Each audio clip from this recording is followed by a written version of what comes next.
3 urte bete dira Zaldibarko zabortegia kraskatu eta mildu zenetik. 3 urte beraz, Alberto Sololuze eta Joakin Beltran hango langileak hil zirenetik. Ordutik zeresan handia eman du aferak, baina jada auzi bakarra geratzen da epaitegietan ingurumenaren aurkako delituarena. Horrekin lotuta Eusko Jaurlaritzako 3 ingurumen teknikarik ikertu gisa deklaratu beharko dute, otsailaren 28an Durangoko epaitegian. Atzo Zaldibar argitu plataformak deituta Sololuzeri eta Beltrani omenaldia egin zieten Zaldibarko Eitzaga auzoan eta beste behin eskatu zuten gertatutakoa argitzeko. Besteak beste Sololuzeren gorpuzkirik ez da agertu. 100 lagunetik gora elkartu ziren atzoko ekitaldi xumean plataformako kide Josune Lazkano hitzaldia eman zuen eta lore eskaintza ere egin zieten 2 biktimei. Lazkano azpimarratu zuen eragotzi zitekeela duela 3 urte gertatu zena eta kritiko azaldu zen agintariekin. Zehazki esan zuen arduradun politikoen kudeaketa eredu iluna agerian geratu dela, kontrol eta gardentasun falta, erantzunik eta erantzukizunik eza eta prepotentzia. Eguerdion guztioi 12ak pasata iritsi da gurean gaur magazinari heltzeko unean, eguneko gaiak hizpide hartuta aipatu bezala gaur 3 urte bete dira Zaldibarko luizia gertatu zenetik eta han hildako 2 beharginei omenaldia egin zien Zaldibar argitu plataformak atzo. Airadurreta dugu kameraren beste aldean gaian sakontzeko. Kaixo Aiara. Kaixo, zuk aipatu bezala 3 urte bete dira gaur Zaldibarko zabortegiren luizitik. 3 urte beraz Alberto Sololuze eta Joakin Beltran hango langileak hil zirenetik. Ordutik zerezana eman du aferak, baina jada auzi bakarra gelditzen da epaitegietan. Ingurumen aurkako delituarena. Eta horrekin lotuta Jaurlaritzako 3 ingurumen teknikarik deklaratuko dute akusatu gisa otsailaren 28an. Bestalde atzo Zaldibar argitu plataformak Beltran eta Sololuze omendu zituzten eta beste behin ere eskatu zuten gertatutakoa argitzeko. Gogoratu behar da gainera Sololuzeren gorpuzkia oraindik ez dela agertu.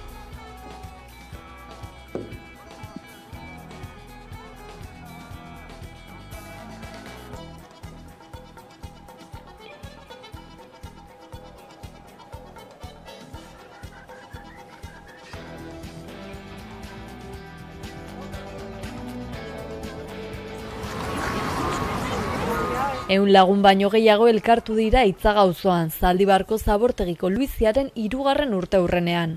Erantzukizunak argitu daitezela eskatu dute.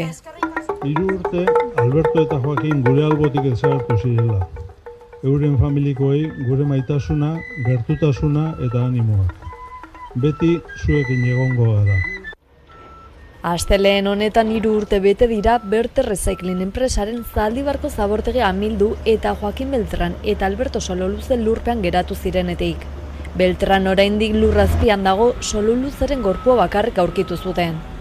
Oraindik zauria nagusi da eta gertatutako ahanzturan ez erortzeko 100 gora Eitzagan bildu dira, Zaldibar argitu plataformak antolatutako ekitaldian. Joakin Beltran eta Alberto Sololuze oroitu, zabortegian gertatutakoa ez errepikatzeko bermeak exigitu eta erantzukizun guztiak argitzeko eskatu dute. Horretarako musika emanaldiaz eta lore eskaintzaz baliatu dira. Heriotza horiez gain kaltea handia izan zen inguruan ere, zenbait egunetan kutsadura atmosferikoa handia izan zen, batez ere 37 biztanleko Eitzaga auzoan. Urte luzez sufritu dituzte kamioien joan etorriak. Lur eta uren kontaminazioak, zaratak, amiantoz betetako hondakinen goraberak. Eta orain, guzti horri, lurren desjabetzeak, inposizioa eta informazio eza gehitu zaizkio. Zaldibarko hondamendiaren arira 2 auzi ireki ziren, bata ordea 2021an itxi zen, fiskaltzak eta auzipetuek sinatutako akordioarekin. Bigarrena berriz ingurumenaren aurkako delituagatik irekitakoa Durangoko lehenengo instrukzio auzitegiaren eskutan dago. Eusko Jaurlaritzako 3 ingurumen teknikarik ikertu gisa deklaratu beharko dute datorren otsailaren 28an.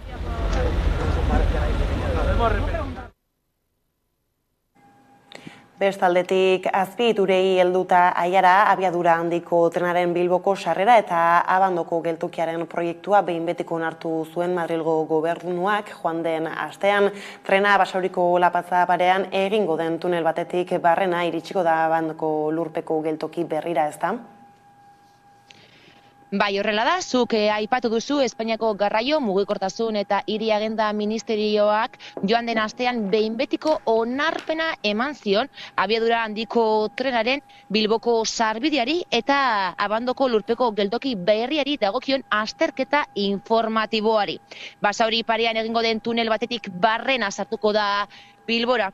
AZTA Bilbo lurperatzeko protokoloaren arabera gainera Jaurlaritzak bere gain hartuko du obra zibila. Horrela, finantzazioa aurreratu eta lanen zati bat bere hartuko ditu. Hori bai, ondoren Madrilgo gobernuak dirua itzuliko dio kupoaren bidez, AZTA sarea Espainiako gobernuaren azpiegitura delako. Bestaldetik ikusi dugu Santurtzin zaudela Aiara 20 tanke blindatu atera behar ziren gaur Bilboko portutik Ukrainara, baina azkenean bihar egingo dute hori joan den ostiralean eraman zituzten Bilboko portura M113 motako ibilgailuak eta horren aurka protesta egin du Bilboko talde antimilitaristak. Zein da egoera, Aiara? Bai, aipatu bezala, ostiralean Bilboko portura heldutako 20 tanke blindatuak bidaltzekoak ziren gaur Ukrainarantz. Hala ere, Madrilgo gobernuak jakitera eman duenez arazo logistiko batengatik bihar abiatuko dira Ukrainara. Hemen Bilboko portuan aurkitzen gara eta ez dago arrastorik tanken arrastorik ez dago, ezin baitira hemendik ikusi, baina adierazi digutenez galeatik zertxobait ikus daiteke. Edonola ere, asteartean Ukrainara abiatuko diren tanke horiek, M113 tanke horiek, soldaduak eta militarrak garraiatzeko erabiltzen dira eta tanke bakoitzean 13 lagun sar daitezke.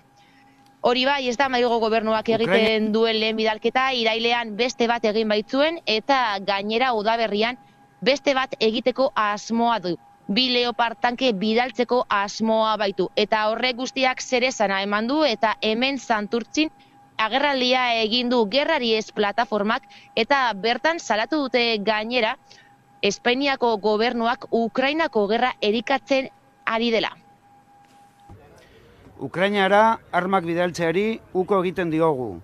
Izan ere, gertakariek erakusten dutenez, horrek gatazka gainditzeko eta Europa Errusiarekin gerrara bultzatzeko baino ez du balio.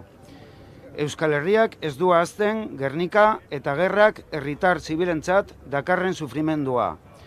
Horregatik, alde bateko edo besteko errefusiatu eta desertorei elkartasuna adierazten diegu.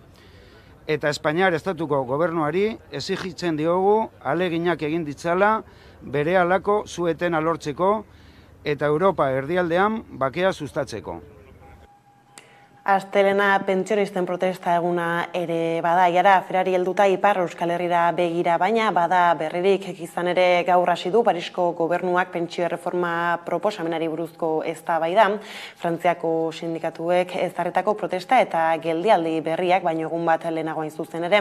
Gero Elizabeth Born lehen ministroak planteatu du 20 eta 21 urte bitartean kotizatzen hasi denak, 63 urterekin erretiroa hartzeko aukera izatean, gutxieneko baino urte bete lehenago. Aiara de Urreta zer gehiago dakigu. Bai, horrela da, gaur hasi da Frantziako asamblean pentsio erreforma eztabaidatzen. Eta Frantziako lehen ministroak esanda zuen bere proposamena negozia ezina zela. Hala ere, oraingoan planteatu du 20 eta 21 urte bitartean kotizatzen hasi direnak 63 urtekin erretiroa hartzeko aukera izatea. Hau da, baino urtebete lehenago. Hori adierazi zuen Journal du Dimanche egunkariarekin egindako elkarrizketa batean eta horrez gain azaldu zuen akordio baten bila daudela eta gehiengoa lortu nahi dutela pentsioa erreformatzeko.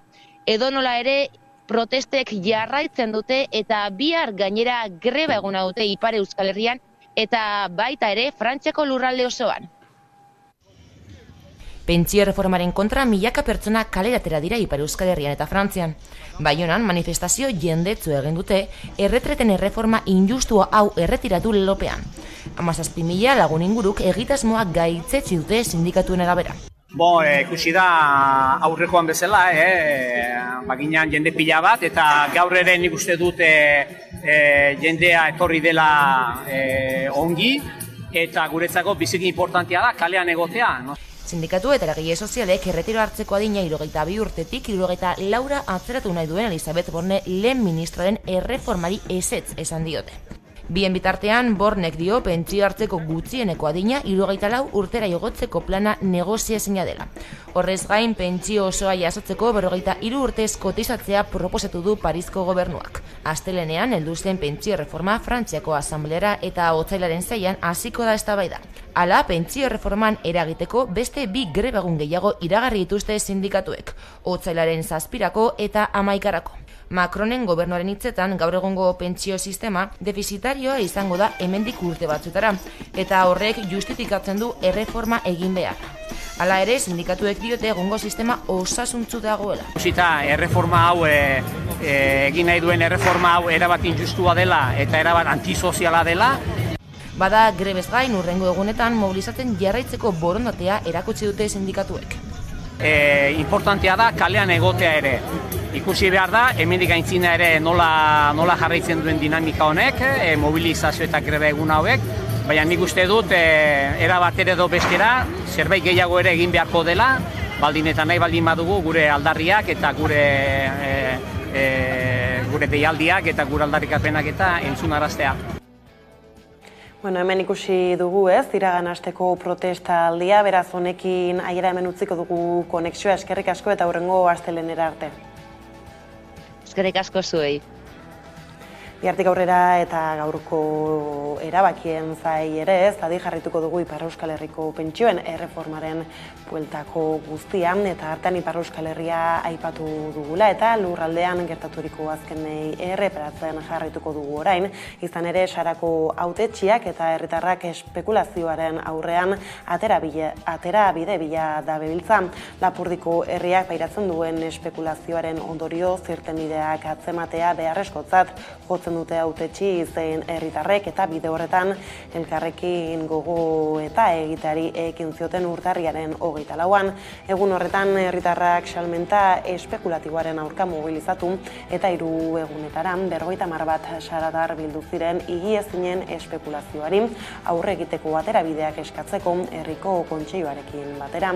Bilan ildo atera ziren bilkura hartatik lehena oraingo egoeraz eta satarrentzat etxeak zer suposatzen duen ohartzean, eta bigarrena herriaren egungo egoerari buruzko azterketa bat egitea. Oraindik zehazteko dauden 2 gogoeta dira, baina otsailaren 7an herriko etxean beste bilkura bat antolatu dute.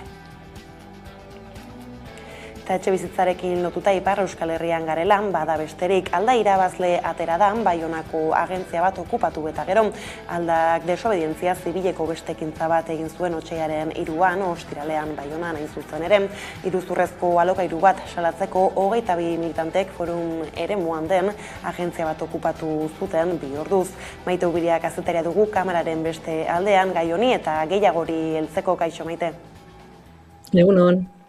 Tira, aipatu gaiari helduta, Aldak eginiko ekintza zehatz horrek publiko zabal bati mezua bera zabaltzeko balio izan du besteak bestez, zer lortu dute eta zer eragin du garaipen honek? Nik uste Alda sortu zenetik hartu duela paper bikoitza. Alde batetik nolabait sentsibilizazio kanpainak burutzen ditu, eta ekintzak burutzen ditu, nolabait etxebizitzaren eskubidearen inguruan herritarren aurrea azaltzeko eta indarrak metatzeko, eta beste aldetik nik esango nuke gero eta gehiago maizterren sindikatuaren papera hartzen ari dela. Hau da, abusu kasu zehatz batzuei erantzuteko nolabait zerbitzua eskaintzen du Alda elkarteak, eta tarteka ez duenean lortzen nolabait maizterrei egindako abusua zuzentzea elkarrizketaren bidez, ostiralean egin zuen bezala, okupazioak edo ekintza indartsuago burutzen ditu, epe motzean nolabait satisfazio bat lortzeko, eta hori gertatu zen ostiralean, kasu hortan bazen bikote baten kasua, nolabait abusu bat pairatu zutela, behartu zizketelako 12 hilabeteko etxesaria aurkeztea berme gixara, eta baita ere alokairu nolabait zeharo altua ezarri zieten, eta okupazio bat egon zen bulegoan, eta bukatu zenean okupazio hori, maizterrak horiek lortu zuten agentziako jabeak 12.000 inguruko txeke bat sinaraztea, eta baita ere konpromiso hartzea alokairua aurreneko errentariak zeukan prezioan kobrarazteko. Orduan, zentzu hortan ikuste aldaka aldarrikatzen dula bere papera, interlokutore gixara, baita erakundeekin ere nolabait etxebizitzaren inguruko eskubideak garatzeko eta legeetan sakontzeko,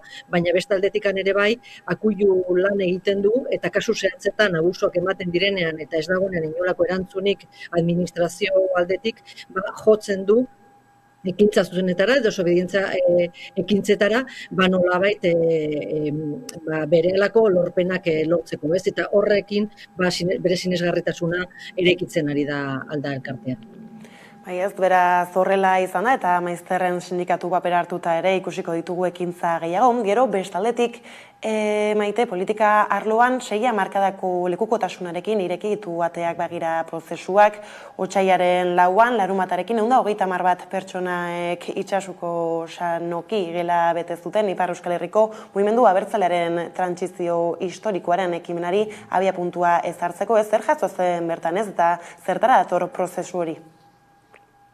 Bagira prozesua aurkeztu zen jonden abenduan, eta lehenengo asmoa da, lehenik eta behin markatzea, duden apirina beteko direla 60 urte itsasuko xarta edo itsasuko agiria aurkeztu zenetik, eta nolabait referente bat bilakatu zen agiri hori abertzalego modernoarena, ez da?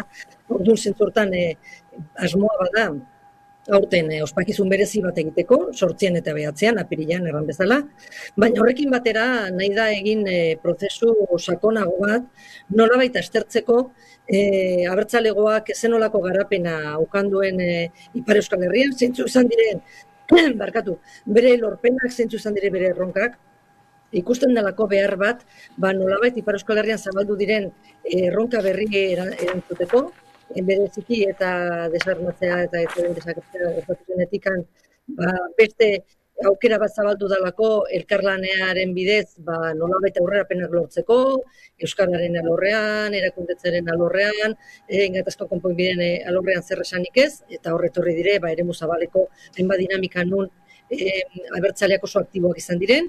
Orduan asmoa da, bi aberri egunen artean, 2023ko eta 2024ko aberri egunen artean, gogoeta prozesu hori garatzea, sakontzea nolabait abertzalismoak 21. mendean daukan paperaren inguruan, eta nolabait tresna berriak proposatzea, aurrera begira herri honek ditun erronkak nolabait baliatzeko. Eta nik esango nuke momentu hontan gaudela prozesu horren hastapenean bakarrikan. Hau da, momentu hontan egiten nahi da gogoeta hori, legukotasunen bidez itxasun 70.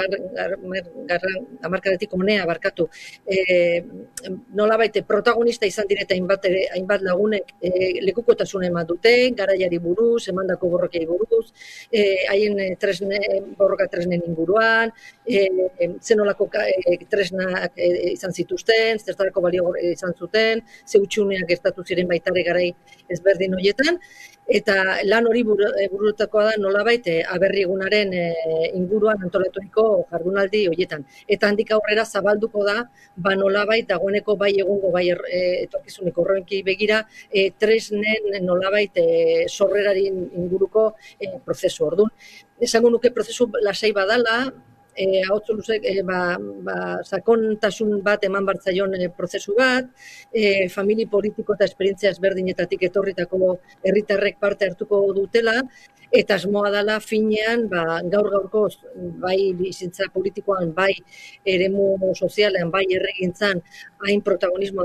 handia dakan mugimendu abertzale horri nolabaiteko bide horri bat ematea, tresna egokiak ematea, eta sendotasun bat ematea etorkizunean aurrera egiteko burujabetzaren bidean. Horre besteak beste bakegien ekimenez ere aritu ziren eta horrekin lotuta prokuradoreak isunak galdegin ditu Baionan auzipeturiko 11 bakeientzat. Otsaiaren 2an auzipetu zituzten iaz euskal presoen defentsan antolatu blokeatze egunean autobidan ekintza egin zuten 11 bakegile horiek eta epaiaren erabakia martxoaren 9an ezagutuko dela jakin dugu gero ez, zer da edo zein da espero dena? Bueno, pista bat dugu hau bigarren auzia dalako, uztailaren 23an blokatu zen blokatze egunaren inguruan, gogoratzearen eta 2007 bat herritarrek parte hartu zutela jardunaldi horretan, eta horietako gehi bat edo atxilotek izan ziren hainbat azpiritura blokatu zituztelako. Akizen bederatzi bakegile edo ekintzaile auzipeatuak izan ziren SNCF-en edo trenbidean egindako blokeatzearengatik eta finean isunak jaso zituzten, baina ordaindu beharrik gabekoak, hau da, nolabe kondena zigor edo kondena simboliko bat jaso zuten bakegile horiek, eta aipatu duzun bezala otsailaren 2an Baionan beste 11 herritarren kontrako auzia burutu da. Eta auzia nik esango nuke jite beretikan joan dela, finean auziak aukera eman du bai bakegileei, bai bakebideari, eta noski ekintzaile horiei asaltzeko zeintzu izan ziren haien arrazoiak, asaltzeko haien ustez zilegia eta beharrezko izan zala Jonke Paparot eta Jaki Sesnal kasuak astintzeko burutu zituzten ekintza horiek, eta defendatu zuten gainera, balekoak izan zirela ekintza horiek, zen handikan hilabete batzutara, 32 urte kartzelan eman ondoren, bi preso horiek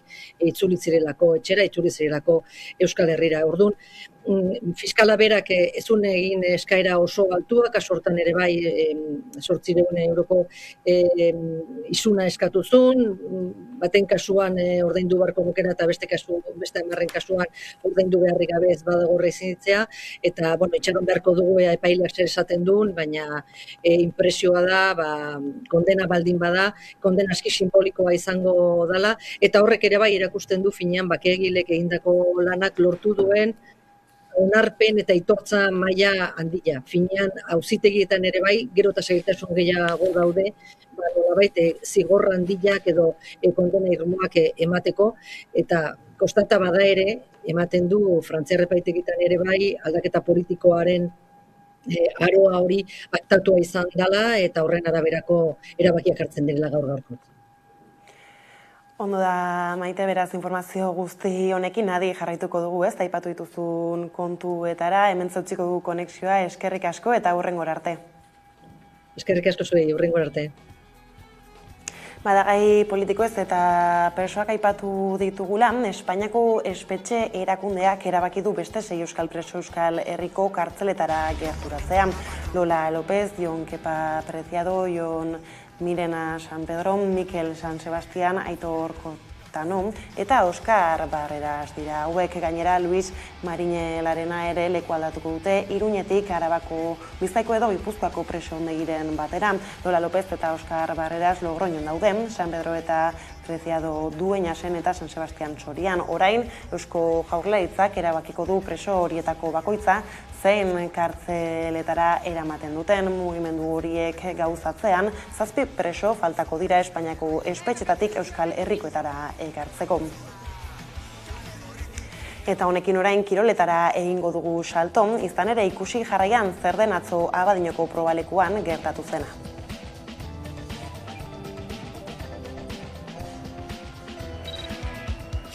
bai, munduko txapelduna. Bai, badoa, Martins Lizic!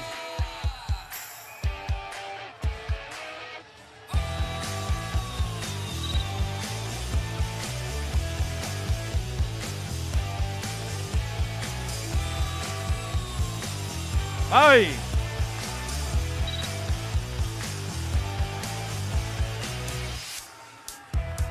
Bai!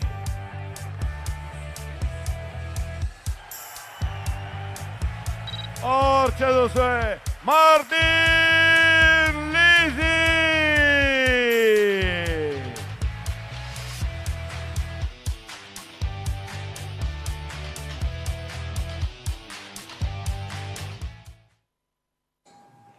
Eta kirolekin jarraiki beste kontu bat iritzita, zesta puntak bizi duen bizi berritze fase honetan mugarria izan daitekeen ekimen baten berri eman zuten urtarril bukaeran Gernikan.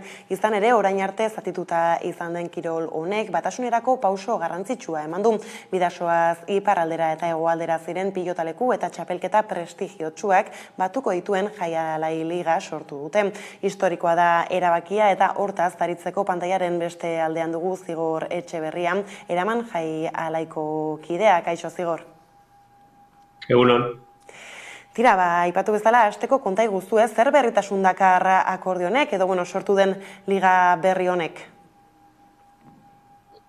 Berria bera ja izetez notizia edo historikotzat jotzen dugu, orain arte ez dira, barratuta egon dira beti iparraldeko eta hegoaldeko txapelketak, naiz eta jokalariak berdinak izan, eta hori oztopo bat izan dela uste izan dugu kirol honek aurrera egiteko. Orduan uste dugu berri ona dela kirolarentzat. Eta zaila izan da guztionen bateratzea gauzatzea? Ez dakit, zaila luzie bai izan da, baina ez dagun batetik bestera egiten den gauza bat. Ja guk adibidez 10 bat urte dara guzez ez da punta antolatzen eta harremanak beti izan dugu iparraldeko frontoiekin. Gainera, guren antolakuntza guretzat eredu bai izan da askotan. Gauza askotan uste dugu aurretik joan izan direla, eta orduen harremana beti izan dugu zeurekaz. Asko fijeu izen gara, eurek txapelketan nola antolatzen da bezan, eta adibidez, hemen lehen 35 jogatzen ziren partidak, eta guk aldaketa hori egin gendun iparraldeko ereduari jarraituz. Eta, harreman horiek nola hor egon diren, gauza hauetaz berbaz joaten da, astiro, eta gero akordiora heltzea erreza izen dela, esango neuke. Borondatea hori parte bietan egon da, eta orduan errez emon dela, esango neuke. Eta liga berria esan genezake momentu klabe batean horrela izan ere zesta puntaren bueltakoak azken urtean gehiago entzun ditugu, gehiago ikusi ere, zein izango da aurrengo botea liga berri honen baitan? Nik esango neuke duela urte bat gutxi gora bera gauzak aldatzen hasi zirela, guke aurreko, justo garai honetan hasi ginen iaz Winter Series antolatzen, kontestua zan estatu batuetako frontoiak itxi zirela, azken frontoia itxi zuten, eta orduan horre utzuna handi bat sortzen zan, pelotariak profesionali izateko, eta baita ere kirolari moduan azteko, eskola handi bat izan da estatu batuetako frontoietara joatea, eta horrek ematen ziren pelotaiei jokoan gora egitea. Orduan, estatu batuetako frontoiak izterakoan, Winter Series izan zen, neguan, hemen zesta punta antolatzeko lehengo pauso handia. Eta hori apurtzu bete oinarri sendo bat izen dela esango neuke, gero gauzatzeko Jaialailik. Hortik etorri da apur badana, han gauzak ondo joan ziren, bigarren edizio honetan oraindik hobeto joan dira, Orduan horrek emonduzku auspoa aurrera jarraitu eta pauso bat gehiago moteko, eta pauso hori izan da, iparralde eta hegoaldeak puntuazio eta ranking unifikatu bat eukitea eta liga bakarra izatea. Denbora dela eta hemen utzi behar dugu konexioa, adi jarrituko ditugu etorriko diren liga baitako partida berriak eta abarrak, Gernikako finalak ere gertu dira, beraz, eskerrik asko eta hitz egingo dugu, ontaz aurrerago ere, hurrengora arte. Eskerrik asko zueri, arte. Horrela, 12:00 iristear direla, hemen utziko dugu magazineko lehen partea eguneko elkarrizketa nagusiari bide emateko. Gaurkoan, Garbine Aranburu Lab sindikatuko koordinatzaile orokorra izango dugu gonbiatu nagusi gisa, beraz ez zaitezte urruti joan, laster baikara bueltan.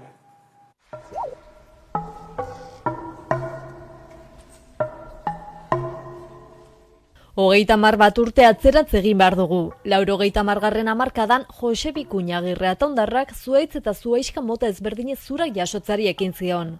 Ordutik 125 espezie bildu ditu eta orain Ataun Iker Kultur Elkarteak Bikuñaren egur bildumerekin erakusketa antolatu du. Ni oinarriko ikasketa bukau eta 14 urtekin baserrin hasi nintzen gurasoi launtzen. Baserrin jaioa naiz, 1935ko otsailaren 27an, eta 14 urtetik 23 bitarten baserrian aitu naiz. Baserriko ekintzabietan atentzio izugarri deitu zein, baserritarrak ilargikin zeukaten hartu emana. Edo zen gora beratako fijatzen ziren ilargin, bai azieteko, bai landarea jartzeko, bai zuhaitza botatzeko, eozin gauzatako beti figatzen ziren ilargin. Horrek sortu zein har bat, eta har hori nahi dio pixka bat eantzun, jubilatzen aurretik hasi nintzen, mendia joan, zuhait mota desberdinei adarra moztu, eta horiek jartzen hemen ikusten intezuen bezala. Eta gero, horiek noiz bota, importantea hori zan jakitea. Gue arbasoak ibiltzen zuen formula zan, osto koskadunek, osto zabalak eta osto kizkurrek bota behar ziren hilberan. Eta osto luxek eta koska txikiko horiek hilberrin. Horiek nahi duda bat sortzen zidaten. Koska horien mugea nunda, koska hundik eta txikik tarte hori. Orduan, izan hon aukera bat, azpeitiar tipo baten iritzie jakiteko. Horrek, oinarritzen zan, egurre transversalki moztu, eta azalan ondo balin bat zeuken kolore desberdinetako biribilduna bat, hori esaten zioten gizena zutena bota behar ziren hilberan, eta gizenik ez daukatenak hilberrin. Esate baterako, aritzak badauke, gaztinak ere badauke, bagoak ez dauke, altzak ez dauke.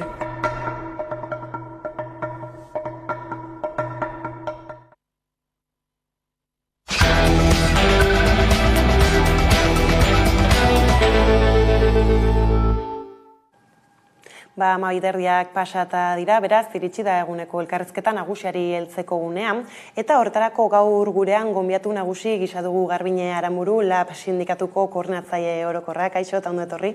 Kaixo, eguerdian. Tira komentatu dugu hasi aurretik nola bazatozen prentxaurreko bat eskaintzetik, hezkuntzari lotuta, zer da bertan azpimarratu duzuena? Guk denbora daramagu esaten hezkuntzak eraldaketa sakon bat eskatzen duela, eta eraldaketa horretarako, batez ere, bi elementu kontuan hartu behar direla pentsatzen dugu, eztabaida hori irekita dago, batetik hezkuntza legearen eztabaida, baina beste alde batetik ere, ezinbestez langileen aldarrikapen laboralei ere erreparatu behar zaiela iruditzen zaigu, bi kontuak bai ala bai elkarlotuak daudelako, ez? Lege aurre proiektua aurkeztu zenean, Labek aldarrikatzen duen Euskal Eskola Publiko Komunitariorako bidean hezkuntza legeak transiziorako aukera emango badu hainbat hobekuntza behar zituela ikusi genuen. Guk sare publiko bakar, burujabe propio deszentralizatu eta euskaldun baterako bide bat, transizio bat aldarrikatzen dugu, eta hor, ekarpenak egin genizkion hezkuntza aurreproiektu zirriborro hori, eta era berean ere, hasieratik aldarrikatu izan duguna da, bide horri bat behartzela langileen aldarrikapenak kontuan izateko, ez? Etzen horretarako tarterik izan, horrek beste sindikatuekin batera greba eta mobilizazioetara eraman gintuen, eremu publikoan, ikastoletan ere mobilizatu gara, eta mobilizazio horiei esker, nolabait esateko, hezkuntza sailarekin komunikazio bide bat irekitzeko aukera izan da, ez? Nolabait esateko behartu du komunikazio bide bat, eta guk esaten duguna da, iritsi dela momentua aspektu laboraletan akordio hori bideratzeko, eta horretarako hezkuntza sailari gaur eskaera zuzen bat egin diogu, sindikatuekin, mahai sindikal bat deitzeko eskaera egin diogu.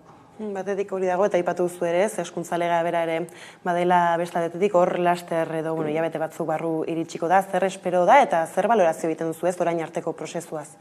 Egia esan, aipatu dut ez, gainetik aurreproiektu hori aztertuta, guk defendatzen dugun transizio horretarako utxune nabarmenak zituen, hezkuntzak hainbat erronka ditu, euskalduntzeari dagokionez, eta euskalduntzen duen eredu baten aldeko apustua egin behar da, eta aurreproiektu horretan hainbat aspektu nahiko orokorrean jasotzen ziren, eta konpromiso sendoagoak beharrezkoak dira, gauza bera segregazioari dagokionez, beste alde batetik hezkuntza zerbitzu bat sortzea planteatzen da, baina hori ere, gure ustetan izan diteke gaur egungo eredua gainditu eta sare publiko bakar baterako bidea egin ordez gaur egungo eredua betikotzeko, horrek eskatzen duena da hezkuntza zerbitzu horretan parte hartuko duten ikastetxeen bete beharrak eta bete behar horiek kontrolatzeko mekanismoak ezartzea, euskal kurrikulunari dagokionez ere hainbat utxune detektatu genituen, hobetu beharreko aspektu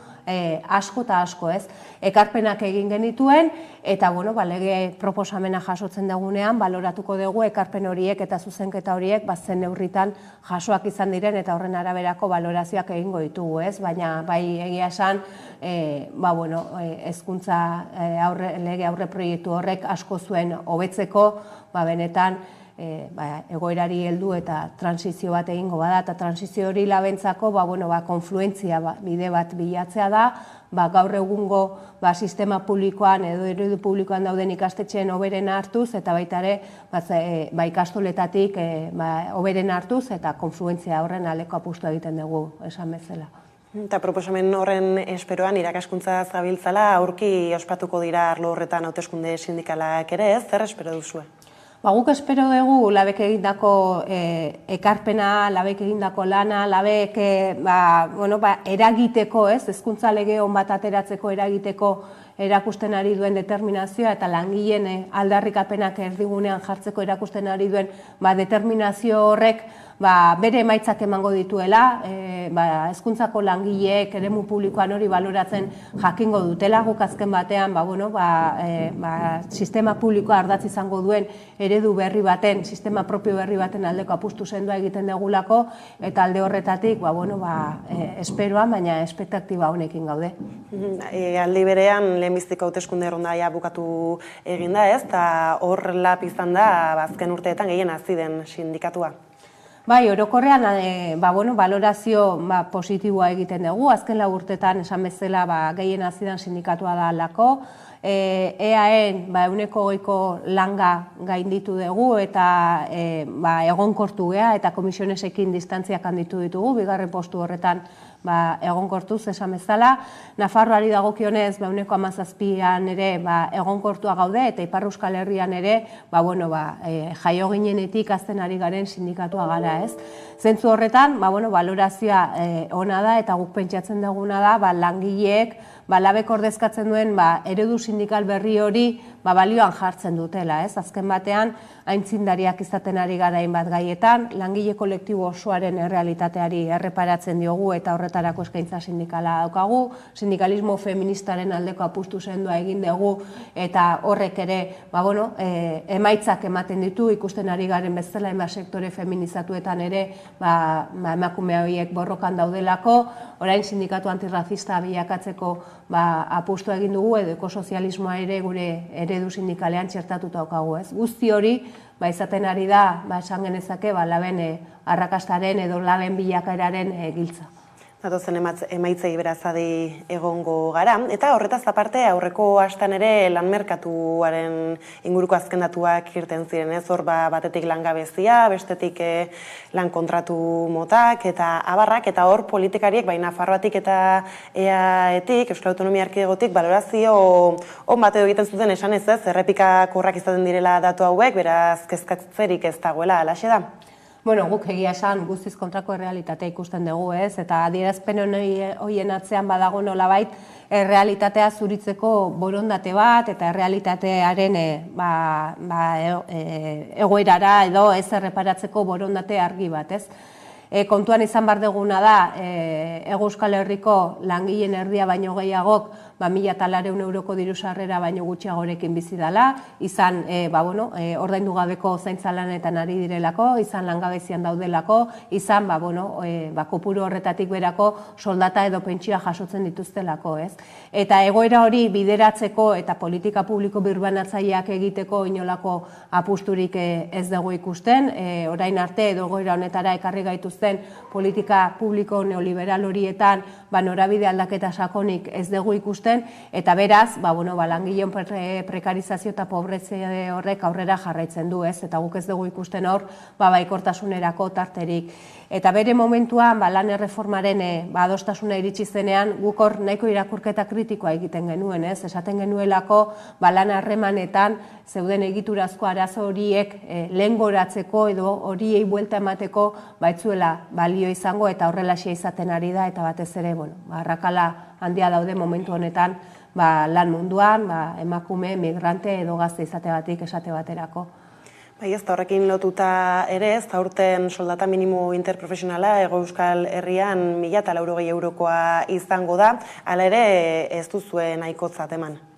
Kontutan izan behar da, Hego Euskal Herriko errealitateari erreparatuz eta Europako Karta Sozialak gomendatzen duen bataz besteko soldataren 60% kontutan hartzen balin badegu, kopuru hori 1.400 eurokoa dela, eta guk esaten duguna da, estatu mailan izan den akordio hori eta gutxieneko soldata igotzeko akordio hori, norabide honean doan akordio izanik ere, Hego Euskal Herriko errealitateari erreparatuta motz gelditzen dela, ez? Horregatik iruditzen zaigu, bertako errealitateari egokitzen zaion gutxieneko soldata bat ezartzea tokatzen dela, eta guk defendatzen dugun bidea horretarako da akordio intersektorial bat erdiestea. Horretarako bitartekoak, mekanismoak badaude, falta dana da borondate politikoa, ez dago patronalik horretarako borondaterik duenik, eta gure ustetan Jaurlaritzak edo Nafar gobernuak ere besterako jarrera bat erakutsi beharko lukete. Askoz ere jarrera proaktiboago bat, patronala interpelatzeko horrelako akordio bat erdiesteko gure eremuan, eta gutxieneko soldata horrek bertako errealitateari ahalik eta hobekien erantzun ahal izateko. Ez, patronalak borondaterik ez, eta erakunde politikoek badute? Ez, esaten nuena, ez, guk ikusten duguna da, ausardia politiko, determinazio politiko falta, egoera honetara ekarri gaituzten politika publiko horien norabide aldatzeko. Azken batean, geroz eta esku gutxiagotan pilatzen den aberastasun banaketa ez banaketa, baizik eta konzentrazioaz hitz egin behar dugu, eta horri buelta emateko politika publiko birbanatzaileak behar dira, ez? Horri buelta emateko lehenik eta behin, soldatak eguneratu egin behar dira, erosalmena bermatu behar da, eta gutxieneko soldata bat ezarri behar da, baino era berean ere, heldu behar zaio, zerga politikari, diru gehiago bildu behar dalako, eta biltzen den diru hori modu egokiago batean banatu behar dalako, gero aurrekontu politika egoki baten bidez, zerbitzu publiko sendoen aldeko apustu eginez, eta behar sozial gehien duten herritar horientzako prestazio sozial egokiak ezarriz, ez? Eta horrek eskatzen du patronalaren interesekin talka egitea, eta hori da gaur-gaurkoz ikusten ari ez garena, ez? Horregatik, patronalaren interesekin talka ez egitearren, edo patronalaren neurrirako politikak egitearren, gero horrek ekartzen duena da, errealitatea zuritze behar hori, eta inolaz ere errealitatea bideratzeko erabaki politikoak hartzea. Eta erabaki politikoekin lotuta ere ez, oposizioak aspalditik eskatzen zuen, eragile sozial eta sindikalek baita ere ez, eta badirudi zerga erreformaren bueltan eztabaida hasiko dutela PSek eta EAJak EAen, nola jaso duzue berria? Baina esan, gustatuko litzaiguke horrela ez izatea, baina iruditzen zaigu hauteskunde kutsu handia duela, ez? Denbora daramagu eta ez labek bakarrik, edo ez eremu sindikaletik bakarrik, baita ere oposiziotik eta hainbat alderdi politikoetatik ere, denbora da zerga erreforma sakon bat eskatzen ari garela, esan bezala politika birbanatzailetarako, aberastasuna hobeto banatzeko ezinbesteko tresna dalako, gainera kontutan izan behar dugu EAeren kasuan kontzertu ekonomikoak horretarako eskuduntzak ematen dituela, baina, zoritxarrez, gaur arte ez da horretarako borondaterik egon, ez? Herri honetan egiten den zerga politikak asko begiratzen dio patronalari eta enpresarien interesei, aldiz gutxi herritarren eta langileen beharrei, ez? Guretzako margena egon badago, kontutan izan behar da gaur egun presio fiskalari dagokionez Europako bataz bestekoekin alderatuz oso beti gabiltzala, beste alde batetik ere gaur egun zerga bilketa hori batez ere langileen errentetan sostengatzen dela, 80% langileen errentetatik dator, eta 7% soilik adibidez sozietateen gaineko zergatik, ez? Eta sozietateen gaineko zerga gogoratu behar da enpresariek beraien irabazien arabera ordaintzen duten zerga bat dela. Beraz, badago asko hobetzeko, kapital errentak zergapetu behar dira, esaterako ondasunaren gaineko zergak ezarriz, edo aipatzen nuen sozietateen gaineko zerga horretako tipoak igoz, eta horren bueltan sortzen den ingenieria guzti hori debekatuz, ez? Hori da egin behar den erreforma, baina ez dakigu hori dan buruan daukaten erreforma EAJak eta PSek, egia esan orain arte erakutsi duten jarrerak ez du ematen burua horretan daukatenik, eta gehiago hasieran esaten nuen bezala kutsu elektoralista daukan iragarpen badela dirudiez. Edozein kasutan, iruditzen zaigu ere, eztabaida horretan parte hartze soziala sustatu behar dela, eta sindikatuok eta eragile sozialok ere eztabaida horren parte izan beharko genukela eta horretarako bideak izan behar ditugula. Baina eurek progresibitatea handitzeaz aritu dira, ala ere ez dute bestelako zehaztasunik eman, hauteskunde kutsua aipatuzu, uste duzu hauteskundeak baino lehen argipenik egongo dela? Ez dakit, horrela eztabaida irekiko dela iragarri balin baute, posiblea da, ez, buruan zerbait izatea, baina progresibitatea hitz egingo balin bada, aipatu ditut, zenolako neurriak hartu beharko liratekeen, eta batez ere enpresa irabazien gainean badago asko betzeko, gaur egun ikusten ari gara enpresariak diru asko irabazten ari direla, baina gero diru hori ez da behar bezala bideratzen berriro ere zergak ez dituztelako ordaintzen, ez? Eta enpresariek zerga gutxiago ordaintzeak ez du esan nahi ekonomian diru gehiago inbertituko dutenik, ez du esan nahi ere enplegua mantenduko dutenik, esan nahi duena da, azken batean, enpresarien poltsikoetara diru gehiago joaten dela, ez? Eta, eskandalagarria da, hainbat ere mutan, eta, aste honetan bertan ezagutu, aste honetan ez, egun hauetan bertan ezagutu ditugu, hainbat banketxen diru irabaziak, eskandalagarria dena da, zenolako dividendo banaketak izaten ari diren hainbat enpresetan. Eta benetan progresibitatea hitz egingo bada, horretan erreparatu behar da, dividendo banaketa horiek mugatu edo debekatu egin behar dira, eta enpresek ordaintzen dituzten zergak handitu egin behar dira. Eta gai zadatuta Armine, beste kontu bati iritzita, Bizkaiko metalgintzak badu hitzarmena, eta harrotasunez kontatu duzue hori.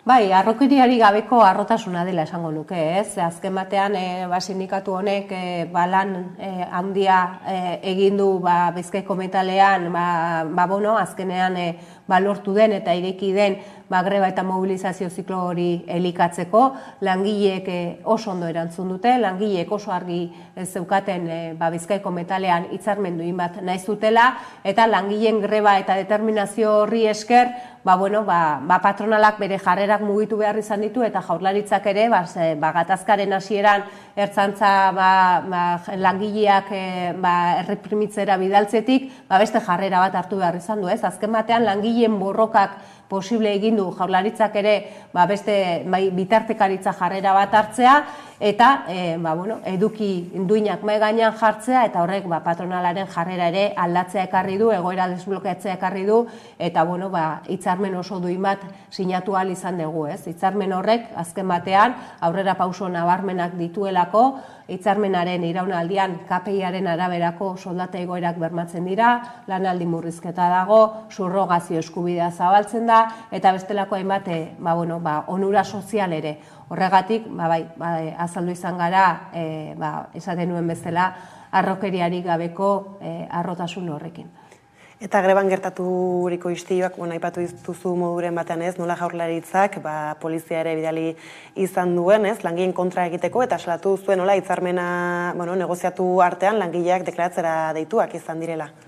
Bai, eta hori, guzti salagarria da, ez? Ikusten duguna da, gehiegitan, borroka sindikalaren kriminalizaziorako joera bat egon badagoela, erakutsi da eta egoerak erakutsi du kriminalizazio horrek langileak bere borrokaren karriletik ez dituela ateratzen, oraingoan ere horrela izan da, baina hor oraindik badago bide judizial bat edo ibilbide bat eta egoera horiek salatzen jarraituko dugu, ze iruditzen zaigu borroka sindikala guztiz zilegia dela eta ezin dela inoiz kriminalizatu. Eta metalaz, orain Gipuzkoako hitzarmena faltatuko litzateke, ez? Hor zer espero da? Gaur arte adeik erakutsi duen jarrera, egia da negoziazioak ez duela oraindik ere bide luzerik egin, baina orain arte patronalak erakutsi duen jarrerak Gipuzkoan ere greba eta mobilizazioaren bidera eramango gaitu, ze gaur-gaurkoz ez du inolako borondaterik erakutsi hitzarmen duin baten negoziazio erreal batean sartzeko. Eta gero, Bizkaiko kasura bueltatuta, ez, gero beste hainbat esporutan ere errepikatzen dena, ela kritiko izan da, ez, beste urte batzutan gertatu ez, bezala, aurtengoan, ez, hitzarmen honen prozesuarekin, eta lortu direnekin ere, ez, horren gainean zer duzu esateko? Egia esan, hitzarmenaren edukiekin baino estrategiarekin dauka zer ikusia, ez? Hemen deliberatuki elak hasieratik bere burua intersindikaletik kanpo uztea erabaki du, elak hasieratik alde bakarreko bide bat egitea erabaki du, gure ustetan hori arduragabekeria bada, ze horrek langileen indarra ahuldu besterik ez duelako egiten, baina, elak hori jarrera hori hartu du eta elak grebak deitzeko asmo edo borondate izan arren, gero grebak lantzeko eta grebak egikaritzeko eta greba horiek aurrera ateratzeko ez du indar hori erakutsi, ez? Eta nik uste dut eta esango nukena da, sektoreko langileek, Bizkaiko metalekoek oso garbi ikusi dutela, benetan greba horiek zein zuen artean atera behar izan ditugun, oso garbi ikusi dutela sindikatu honek greba horiek eta mobilizazio horiek aurrera ateratzeko egin duen lana zein izan den, eta baita ere oso argi ikusi dutela, elaren jarrera zein izan den, eta ela benetan ez dela egon, hitzarmen horren negoziazioan pentsatzen, gehiago izan duela burua, ondorengo eguneko kritiketan pentsatzen, greba horiek aurrera ateratzen baino, ez? Gainera, orain Bizkaian gaudela, ez, zaharretzetako langileak grebara dituzte elako sindikatuko kideek, baina horre ere bazabiltzate lanean, ez, sektore feminizatua da, ez, honek irekitzen duen bestelako argazki batekin, zein da egoera?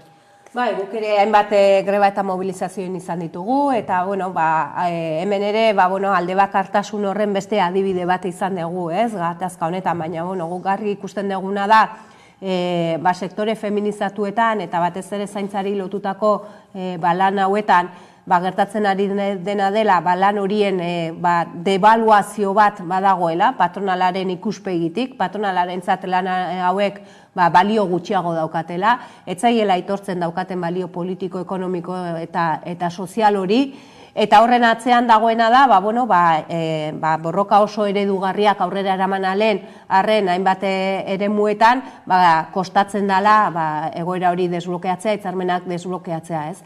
Atzean dagoena da, batetik langileak, eta kasu askotan langile migratuak eta emakumeak nagusiki, esplotazio egoeretan lan egitera kondenatu nahi direla, Baina era berean ere, honek zaintza eremuko eta zaintza ereduaren inguruko gogoeta sakon batera eraman behar gaitu, ez? Guztiok gure bizitzaren momenturen batean zainduak izan beharko dugu, eta langile hauek, lan baldintzak kaskarra hauetan lan egiteaz gain, gaur-gaurkoz zaintza eredu duin bat ez daukagu bermatuta, ez? Ez da egon, apusturi, zaintza sistema publiko komunitario bat eraikitzeko edo sortzeko, zaintzarekin negozio egitea bilatu da, zaintza privatizatua dago, eta guzti horrek eraldaketa sakon bat eskatzen du, ez? Ereduaren inguruko gogoeta sakon bat bultzatu behar da, eta horrek ekarri behar du emakume horiek lan baldintza duinetan lan egitea ere. Egia da, sektore feminizatu horietan, zaintzari loturiko eremu horietan, hitzarmenen aldeko borroka eredugarriak aurrera eraman arren, hitzarmen horien desblokeoa kostatzen dela, baina egia da ere honek ez duela atzera bueltarik, ez? Emakume horiek ulertu dute eta badakite oso ondo borrokaren balioa zein dan, alduntze kolektibo bat ematen ari da emakume horien artean, eta lehentxo edo geroxo, egoera hauek desblokeora eramateko indar eta determinazio nahikoa dute, eta horrela izango da, eta gaina horretan ere eragina izan du ere, mugimendu feministak azken hilabete urteetan herri honetan egin duen lana eta egin duen ekarpenak ere. Desblokeatzeko diren hitzarmenak aipatu dituzu, ez? Hauek ere beste hainbat sektoretan aurkitu alditugu. Borroka ziklo berri bat zabalduko da edo zabaldu da 2023 urte berri honekin? Egia esan, aurrekaririk gabeko borroka ziklo batean gaudela esan dezakegu, eremu sindikalari dagokionez, hainbat eta hainbat sektoretan, 30 sektore ingurutan, irekiak daudelako borroka sindikal horiek, eta hori, azkeneko 2 ikasturtetan gertatu da nagusiki, ez? Zergatik gertatu da, ikusten dugulako patronalaren aldetik, badagoela borondate argi batez ere soldatak eraisteko, soldatak erasotzeko, zailtasunak izaten ari garela soldaten erosahalmena bermatzeko, hori da korapilo nagusietako bat, eta horren aurrean ezinbestekoa dela gatazkak ugaritzea, ez? Eta hori da gertatzen ari dena, eta momenturen batean, borroka sindikaletan ematen ari den ugaritze horrekin batera, pentsionistak ere egiten ari diren mobilizazioekin, mugimendu feministarekin, berriro ere konfluentzia momentuak bilatzeko garaia iritsiko dela, eta ia esan horretan gaude, ez? Pentsionistak aipatu dituzu, ez? Orain erreformak abian daude bai Espainian, baita Frantzian ere, ez? Frantziako kasuan, eta Ipar Euskal Herrian mobilizazio handiak ikusten gabiltza, zuek ere mobilizazioa deitu duzu, ez? Ze balorazio egin daiteke, ez? Bi lurraldeetako prozesuak ezberdinak badira ere. Egia esan, Frantziaren kasuan, Macronen gobernuak adierazi du borondate argi bat pentsio sistema publikoa ahulduko duen neurri berriak inposatzeko, jubilazioa adina atzeratzearena edo jubilazioa kobratzeko baldintzak zailtzearena, eta horrek ekarri duena da erreakzio handi bat eta sindikatuak mobilizatzen ari dira eta mobilizazio horien parte da nola ez. Eta Espainiar estatuaren kasuan ikuskizun dago oraindik ere erreforma hori ze terminotan etorriko dan. Egia da, azken urteetan, gutxienez azken 5 erreformetan, hainbat neurri atzerakoi ezarri izan direla eta pentsio sistema publikoa ahulduz joan izan dela. Orain, badirudi eskriba ministroak beste ate bat gehiago ireki nahi diola pentsio sistemaren edo pentsioen kontrako erasoaldi horri, eta batez ere kotizazio urteak, pentsioa kalkulatzeko kotizazio urteak 30 urteetara atzeratzeak murrizketa larri bat ekarriko lukelako, ikusi behar da hori zertan gelditzen den, baina egia esan pentsio reforma termino horietan balin badator, murrizketa berriak izango genituzke, eta murrizketa berri horien aurrean erantzun sozial bat antolatzea beharrezkoa izango litzateke, ez? Orduan, badaukagu batetik pentsioen erreformarena, beste alde batetik erosalmenaren galerarena eta bizitzaren garestitzeak nola eragiten ari duen, zerbitzu publikoetan izaten ari den pixkate desmantelamendu edo eraispen prozesu hori, guzti horrek sortzen duena da errealitate sozial bat erantzunak eskatzen dituena, ez? Baina egia da horrelako erantzun orokor edo konfluentzia momentuak bilatzerakoan, horretarako arrazoiak egoteaz gain, giro sozial eta baldintza batzuk sortu behar direla eta horrek eskatzen dituela sindikatuen eta eragile sozialen arteko gutxieneko adostasunak. Eta ikusiko dugu halako adostasunik aurtengo ikasturtean? Denborak esango du, ez? Denborak esango du, ze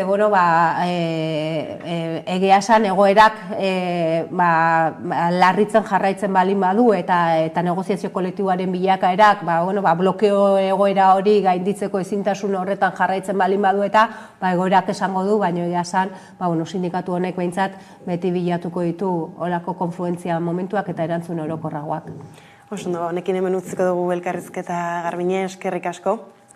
Eskerrik asko zuei. Eta laster bueltatuko gara jarraian solasaldiari ekiteko.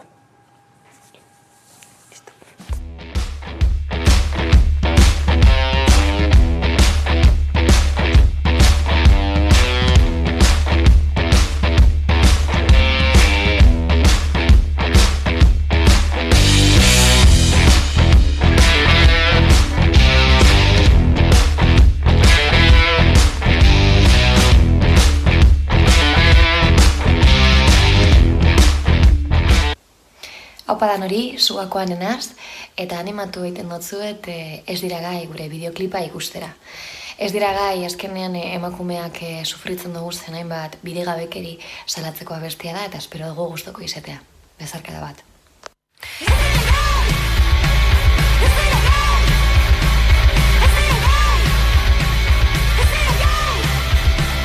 Ez dira gai gure egia entzuteko eta agian ez dute nahi ikusi argia horma baten kontra dabiltza nahi eta zinaren erdian mugitzen dira azken aldian ez dute nahi gure bizia buruzagiak ez badira ez dira gai ez dira gai ez dira gai ez dira gai ez dira gai eskuak geldi ukitzeko eta besterik ez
30 urte atzeratz egin behar dugu. 80. hamarkadan Jose Bikuña Agirre Ataundarrak zuaitz eta zuaiska mota ezberdinez zurak jasotzari ekin zion.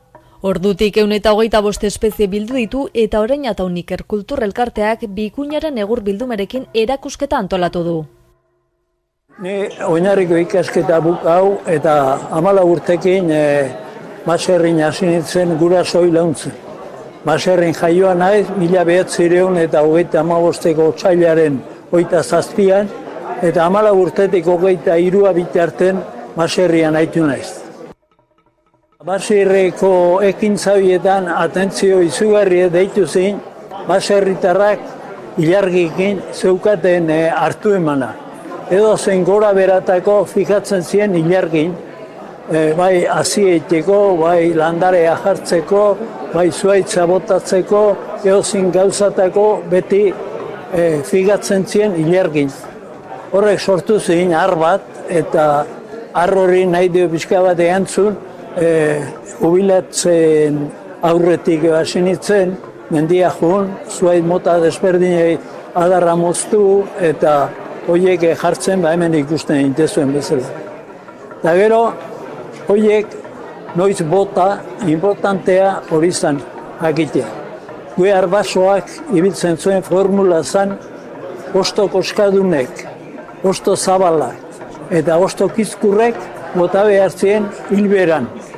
Eta osto luxek eta koska txikiko horiek hilberrin. Horiek nahi dudaba sortzen zidaten.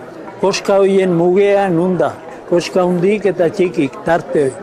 Orduan, izan non aukera bat, azpeitiar tipo baten iritzie jakitiko. Horrek, oinarritzen zen, egurre transversalki moztu, eta azalan ondon balin bat zeuken kolore desberdinetako biribilduna bat, hori esaten zioten gizena, gizena zutena bota behar ziren hilberan, eta gizenik ez daukatenak hilberri. Esate baterako, aritzak badauke, gaztinak ere badauke, pagoak ez dauke, altzak ez dauke.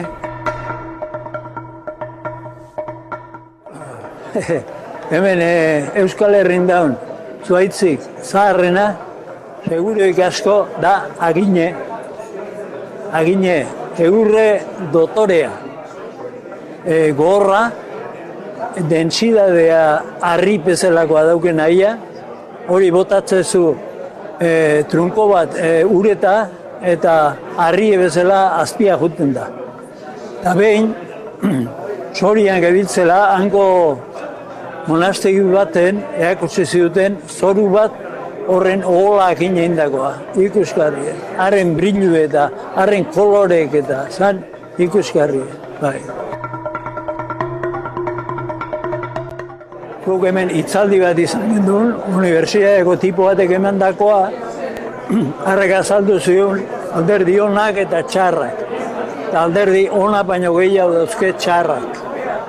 Eta horren esperientzie badeu, horrek oston hemen dauke olioa, eta hemen da izugarrizko zueilea. Horren esperientzie Galizia alden izan dien zute gehienak eta Portugalen izan die arbola mota horrenak. Orduan, hori jartzea mehezio, hor da. Alderdi ona, aguro azitzen dela eta papelerako erabiltzen da, eta bale. Eta gero esaten dute baita ere ez dula berriz aldau beharrik, baina hori ni dut egiten dut. Aldau beharrik bere altzumatatik etorrikoa, baina ez aldautakoa bezala.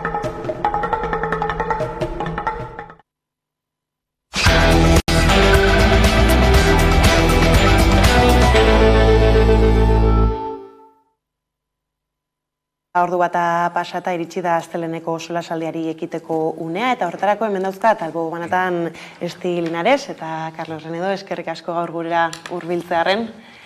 Eta gaur hasteko, baietz legaren bueltakoi helduko diegu, izan ere PSOEk erregistratuko du legearen azken zirriborroa edo haren proposamena, bideo bat ikusiko dugu gaia kokatzeko eta helduko diogu gaiari.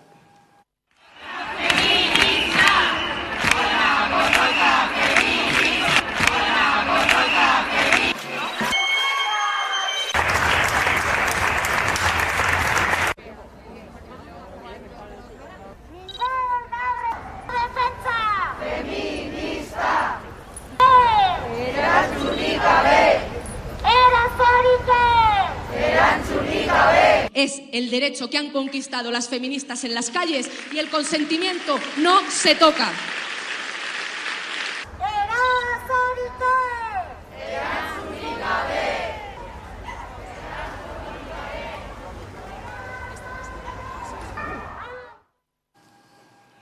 Bueno, badirudi, asteburuan Unidas Podemosekin izandako negoziaketetan ez dela akordio batera iristeko baldintzarik izan, beraz, PSOE bere aldetik erregistratuko du zirriborra edo proposamena bera, jarraitu ahal izan duzue asteburuan negoziaketen kontua? Asteburuan zehar ez dute eta beste gauzetan enbilen eta baita ere deskonektatzen uste dut zainta eta autozaintzari buruz asko hitz egiten dugunok, eta baita ere hor feminismoan sartzen den diskurtso hori uste dut garrantzitsa dela praktikatzea baita ere, baina bai gaur, olatu, nahi banu edo banu ere, olatu etorri zait, eta pixkat birpasatzen, zer esan den, zer ez den esan, aurkitu egin dut, oso artikulu, nahia da ez dela emakumezkoen ahots bat, baizik eta gizonezko ahots bat. Ignacio Eskolarrek egiten du horrela birpasak eta oso sakon bat, zer suposatu egin dauen egitea agresio, abuso sexualen arteko desberdintasuna alde batetik, zen eta nik ez da esnakien, eta horrela esan beharko dut, lehen bortzak eta hitza bai agertzen zen eta geria zen lehenengo legeetan, eta gero moldatu egin zen, urtean zehar adibidez PSOEk ekarri egin zuen, moldaketa hori sistema penitenzialean eta esaten zuen baita ere biktimen, eta ipiniko dut komatxoen artean biktimea hitza, hau da, agresio sexuala jasotzen zituzten emakume orok, adibidez, biktima bezala esartzeko aldatu egin zuten bortzaketa hitza eta ipini egin zuten agresio sexuala hitza. Barizik eta momentu hortan esaten zenarekin lotuta. Eta gero Pepek berriro, eta horre egin zenean berriro aldatu egin zuten eta berriro egite aldatu egin zen. Orduan, alde batetik ikusi behar duguna da, legedia berak eta nik jurista ez naiz eta honi buruz ez naiz hainbeste sartuko, baina egia da lege guztiek berrikuspenak izan behar dituzte. Eta nik hori hartuko nuke normaltasunez. Zergatik zen, eta azkenean diskurtsoa badirudi dela lege hau ez dela balio. Eta nik horrekin lotuta eta Podemoseri zemotatako jarrera izan dauen, nik uste dut, zela jarrera pragmatiko bat, legeak berrikusi egingo barko da. Eta hori da, beste, ez da lege batzuk gertatzen den modun, ez da bakarri lege hau, beste legeak gertatzen dire modun, eta lege guztia berrikuspenak egon behar dire. Eta hor, pragmatismo hori eta eztabaida hori, ez da txartu egin dugun zerbait, ez da berrikuspenak egin behar dire, eta batzutan ez da sartzen diren eta nola txertatzen diren legeak, igual baita ere ez da sistema soziala ez dago prestatuta. Eta honekin, lotu gustatuko litzaidaken lotzea eta baita ere artikulu honetan agertzen da, bat ere ziki gertatu egin denala lehen bi egoera geneuzkan ez da hori identifikatzeko edo batez ere denuntzia edo salaketa hori pintzeko. Eta zen, edo abuso sexual edo agresio sexuala. Ze gertatu egin da lege honekin esaten dugu, ez da agresio, ez da abuso, eta horrela ez gara sartuko, ez gara metatuko, indarkeria egongo den, edo penetrazio egongo den, edo nola gertatuko egingo den, baireziki ez da protekzio hori sostangatzeko eta bermatzeko emakumeari. Orduan, bi termino horik desagertzen dira eta gertatzen da bakarrik termino bat, eta da bortxaketa. Eta bortxaketa horrekin beste guztia dira agrabanteak. Orduan, non dago hemen koska eta zergaitik metatzen gara hainbeste zen eta lehen, pairatzen, bakarrik hartzen bageni joen, ez da, zer zinen agresio sexuala, horkilak asko zere zorrotzagoak ziren. Orain horkila, urte hauetatik beste horkila, eta danak zertzen direlako bertan. Non dago, nik uste dut batez ere, nortzuk dauden zen sistema judizialean. Eta nortzuk dauden zen, nortzuk diren epaiak. Eta zen motatako ikuspegia dekogun, baita ere gure sistema judizialean. Eta ikusten da, eta orain ekarrita lege hau eta beharrezkoa zen lege hau, ekarrita beharrezkoa da, nik uste dut, agerian agertzen den gauza bat dela, ezinbestekoa dela formakuntza. Genero formakuntza eta zehazki formakuntza feminista bereziki hau lantzeko. Bestela gertatuko dena da, eta gertatzen ari dena da, gakoa ez da legea da, nola, epaile bat edo bestea, segun zein tokatzen zaizun, izango da urte batzuk izango dituzu edo beste batzuk, eta horkila horretan mugitzen zarelako eta agrabanteetan sartuko direlako. Orduan, berriro ez da, jaisten gara, ia diskurtso berdinean, egia bi terminoak desagertu egin dire, baina azkenean agrabante horiekin ez badekogu ikuspegia eta ez badekogu formakuntza honi buruz, berriro suertatuko da. Orduan, nik uste dut eztabaida askoz ere sakonagoa dela, ez dela zenbat urte gutxiago edo geroago, baizik eta nola dagoen gure sistema judiziala eta ea dagoen prestatuta benetan ez da ikuspegi integratzaile genero ikuspegitik hartzeko. Eta ja, azkenengo, eta baita ere oso asko gustatu egin zait, eta honi buruz ez dut, eta nik baita ere nire burura ez da interpelatu egin zein diskurtso punitiboa dekogun. Hau da, nahi duguna da, gero eta urte gehiago izatea.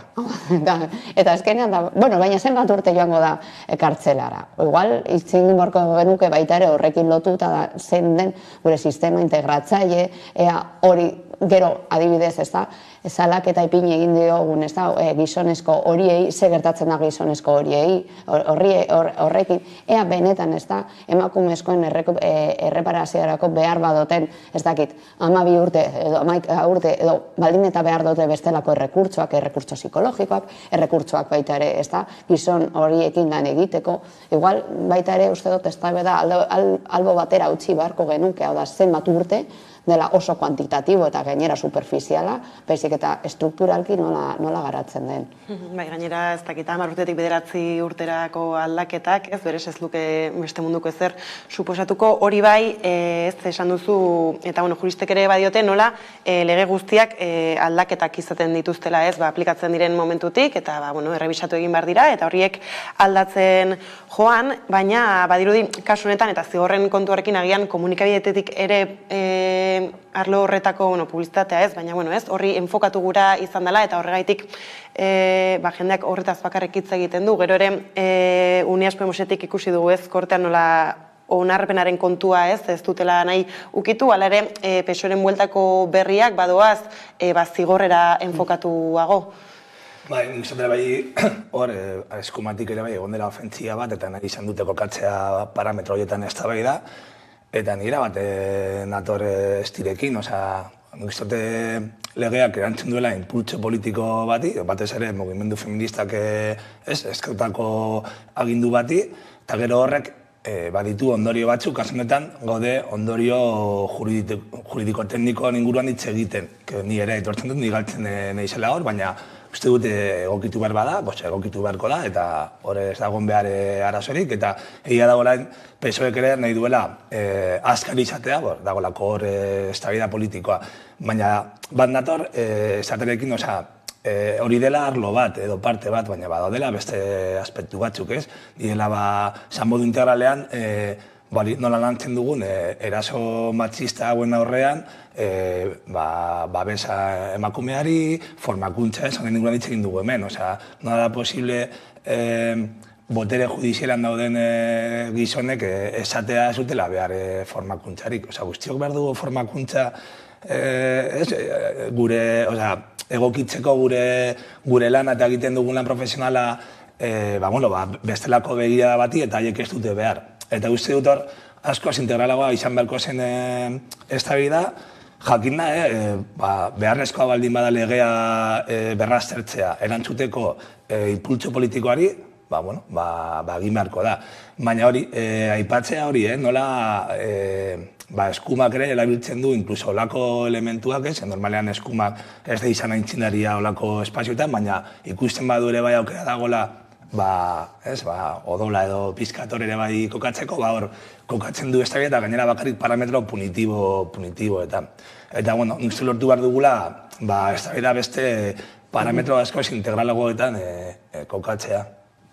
Eta honetan SOEren jarrera bera, zaporrat badiruela dantzan badela ez da Unidas Podemosek argi du zer nahi duen, baina SOEk ematen du ez hori zer nola uler daiteke hori.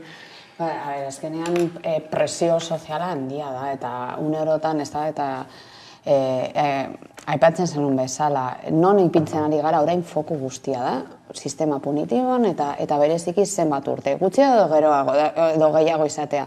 Eta ni beti ere horrelako egoeretan, bakarrik urtei buruz hitz egitea, kentzen diogu diskurtso guztia, diskurtso feminista, eta benetan zer dan dagoen, non dagoen arazoa.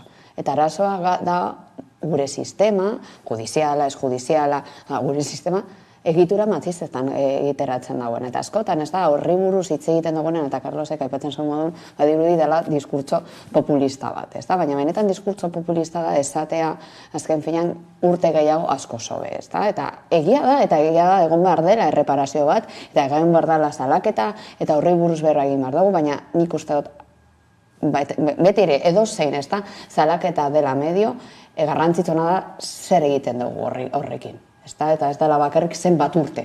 Eta da, beti hori gatazka oso modu superficialean etortzea. Baina egia da, adibidez, alde batetik, ez da, lerro ultraeskuindarraren zait, perfecto datorkio, ez da, horrelako zirrikuituak ikustea eta erabiltzea diskurtsoa, eta berezik eta hor dago beste gauza garrantzitsu bat, feminismoaren, ez da, feminismo mugimenduaren kontra eta talka egiten dauen, ez da, mugimendu oso, eta lehenetik, ez da, zeuskaten horrelako marrakalak eta nabardura guztiak hemen ikusten ari gara, ez da, eta bereziki Unidas Podemos hartu egin dute, ez da, lege hau haien bandera modu, ez da, haien pin. Eta badaude, ez da, lege batzuk, bata edo bestera joten da, baina lege hau zehazki, eta gainera, niri pertsonalki azerratzen zaidan zerbait, gainera, lotzen dugu Irene Monterorekin. Badirudi dela Irene Monteroren legea, eta ez da mugimendu feminista, eta nik uste dut, berak ez dagoela, ez da ipini etiketa hori, baina egia da batzutan bandera hori hartzen dagoela, eta nire ikuspuntua da, baina benetan, ez da, emakumeok orok behar genuen lege bat zen, non legea, eta hor dago nik uste dut PSOEk egin dagoen, claro, azkenan sartu egin da pilota erretan eta zigorrera bakarrik hurbildu egin da, eta nik uste dut batez ere legea behar duena da. Nabardura gehiago, non zer egiten dugu adibidez portzatzaileekin, nola integratu, nola birmoldatu, zer egin erreparazioarekin, jaso izan duten, ez da, adibidez minarekin, errekurtso psikologikoak oso eskazak dira. Eta bakarrik eta ikusi behar dugu, ez da, gure gizate sistema bereziki hartzen dagoena bere kontun, da, genero indarkeria pairatu izan duten emakume orok, baina ez indarkeri sexuala jartzoa izan duten emakumeek. Eta oraindik ere tabu sozial bat, orduan, igual behar dugu formakuntza orokorrean gehiago, igual behar dugu, orduan, hor legeak uste dut dagoela espazio oso garrantzitsu bat, bereziki behar diren berrikuspen horiek bertatik joateko. Ezain beste, zigorrera, urtetara, eta are gehiago, esken logikoa da, egin den, ez da, horkila hori, eta lehen aipatu ziren bi terminoak, termino batera erbilu egin dutena, eta egiten dutena da, agravanteak. Non dago goz, nola aztertzen dugu eta nola diagnostikatzen dugun egoera hori. Eta ipatzen zuen pedagogia ere hori importantea da, ez? Legeak momenturen baten zarratuko dute, eta gizarteratzerako orduan jendeak uler dezan, ze badirudi, edo ematen di sentsazioa niri behintzatez, halakoekin azkenan ez duzu abertzemetan zein den legaren funtsa. Bai, gaur egokatzen ez da bakarrik parametro punitiboetan, eta hori uste dute argi dago, ez? Hor batzuk interesa da hor kokatzea, eta jakin da gainera, gure zigor sistema honetan badaude aukera asko ere bai ateratzeko espetxetik lehenago edo beranduago, basan nahi duk, ematen du epaileak jartzen duen espetxe zigorra zahorain daude esaten ez, berra zertu dira eta ez dakizen bat atera dira kalera, eta berra zertu barik ere bai atera aldira kalera, edo ez, orduan uste dute kokatzen ez da parametro horietan oso murritza dela, eta gaina nik jarriko duke gehiago fokoa, orain dela gutxire bai ikusi dugulako Albesen kasuarekin. Ez da bakarrik erasotzaileari jartzen zaion zigorra edo jarraipena da ere bai, emakumeari jarri behar zaizkion bitartekoak ez ikusteko hori, salatzeko eta jendarteak sinisteko, egin behar diren, hori, uko egitea gauza batzutara, etengabe, justifikatzea daudela egiten salaketa bat, sinetarri izateko, beste gauza asko geratu behar direla bidetik. Eta uste dut, batzuen interesa dagoela hor, bakarrik, hau da gaizkilea eta hau dira urteak, baina egoera oso larria da, eta eztabaida soziala izan beharko zen askoz integralagoa. Eztabaida hau hemen utziko dugu, izan ere ziurrenik berriro heldu beharko diogu hurrengo astean oraindik ere, eta Laster Arabako Mendiak Aske plataformako kide batekin egingo du konexioa, hala ere aurretik gaia bera kokatzeko bideo bat ikusiko dugu, izan ere ikusitu azken asteetan albiste pilo bat, parke eolikoen bueltan, trantsizio energiko azazko hitz egiten da, beraz ikusi dezagun Arabako mendietan zer gertatzen ari den, azaz eta bueltan jarri gura den parke eolikoa eta jarraituko dugu eztabaidarekin. Labrazako eta Azazetako parke eolikoek ingurumenaren alorrean argi berdea lortu dute. Eusko Jaurlaritzak emandako datuen arabera, instalazio berriztagarri horietako bakoitzak 40 megabateko potentzia du, eta Euskal Autonomia Erkidegoan 2006tik abian jarri diren era horretako lehen instalazio eolikoa dira. 3 proiektu eoliko zari gara eta 3 bideratua dute ebakuazio linearen konexioa lehendik dauden azpiestazioetara. Jaurlaritzak deritzo horrek ingurumenaren gaineko eragina murrizten lagunduko duela. Sortuko den energiarekin 107.000 etxebizitza baino gehiago hornitza aurre ikusten da. Azken xehetasunen berri eman du Arantxa Tapia Jaurlaritzako ekonomia garapeneko sailburuak eta nabarmendu du oraindik prozesu luzea izango dela. 2024aren bukaera 2025 hasierarako bien obrak martxan lirateke. Proiektu honatzean Aixeindar elkartea dago Iberdrolak eta Eusko Jaurlaritzak energiaren euskal erakundaren bitartez osaturiko elkartea. Bestalde jakina da Arabako Foru Aldundiko ingurumen eta hirigintza sailak beste bi erakunderekin batera mendialdeko biodibertsitateari buruzko azterlan bat egingo duela. Testu inguru honetan Arabako Mendiak Aske elkarteak kontzentrazio bat egin du Kanpezon. Babestu beharko litzatekeen biodibertsitate ugaria eta aberatsa duten ekosistema naturalak dituzten habitaten foru politika erratiko eta suntsitzailea salatzeko. Arabako Foru Aldundia Gasteizko mendietan megazentral bat eraikitzeko atea ireki izana salatu dute. Horren eraginak atzeraezinak izango liratekeela iritzita. Ildo horretan naturgune biziak, osasuntsuak eta bioanitzak aldarrikatu dituzte.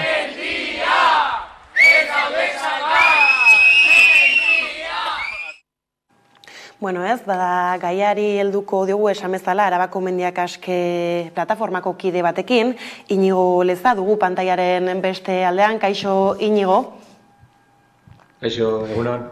Egunon, tira aritu gara hitz egiten, badirudi estali nahi dela eta proiektu aurrera atera nahi dela, esan ez dela ingurumen inpakturik gertatuko Arabako mendiotan, zein da baina benetako egoera? Ingurumen inpaktu ebaluaketa egin denean edo Arabako Foru Aldundiko teknikariek esan dute inpaktu oso latzak izango dituztela, izango lukela olako zentral eoliko bat jartzea Gasteizko mendietan, eta horri ez diote kasurik egin eta bide eman diote Azazetako zentral eolikoari. Eta orain hori gutxi ez balitz, jarri nahi dute beste bat alboan La Minoria deitzen diotena, baina izango zen mendizerra guztia azkenean betetzea eoliko erraldoiekin, 200 metroko eoliko erraldoiekin. Halakoak bertan eraikitza edo bertan halako parke bati bide ematea, protesta asko egin dituzu azken aldian gainera, ingurumen inpaktua edo inpaktua gertatuko dela esan ez? Hori da, inpaktua oso latza izango zen, azkenean enpresa hauek gure mendien jabe egin nahi dute, eta hori saiestu behar dugu, bai edo baiz, dauden proiektu guztiek suposatuko lukete mendizerra guztiak akabatzea, Horren hasi dira Arabarekin, baina edatzen ari dira Gipuzkoa eta Bizkaiara, Nafarroa ikusten ikusi dugu nola dagoen, Iruñatik bera, orain Iruñetik gora ere zena dituzte mendizerra guztiak.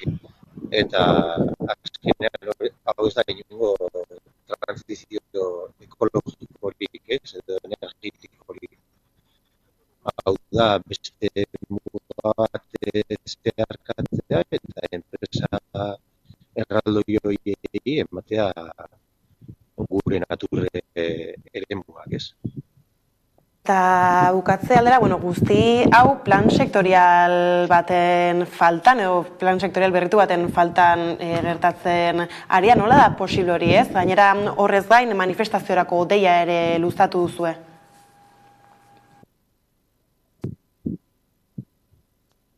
Tuko dugu solasaldiarekin, konexioan arazoren bat dela badirudi. Bai, hau interrialena.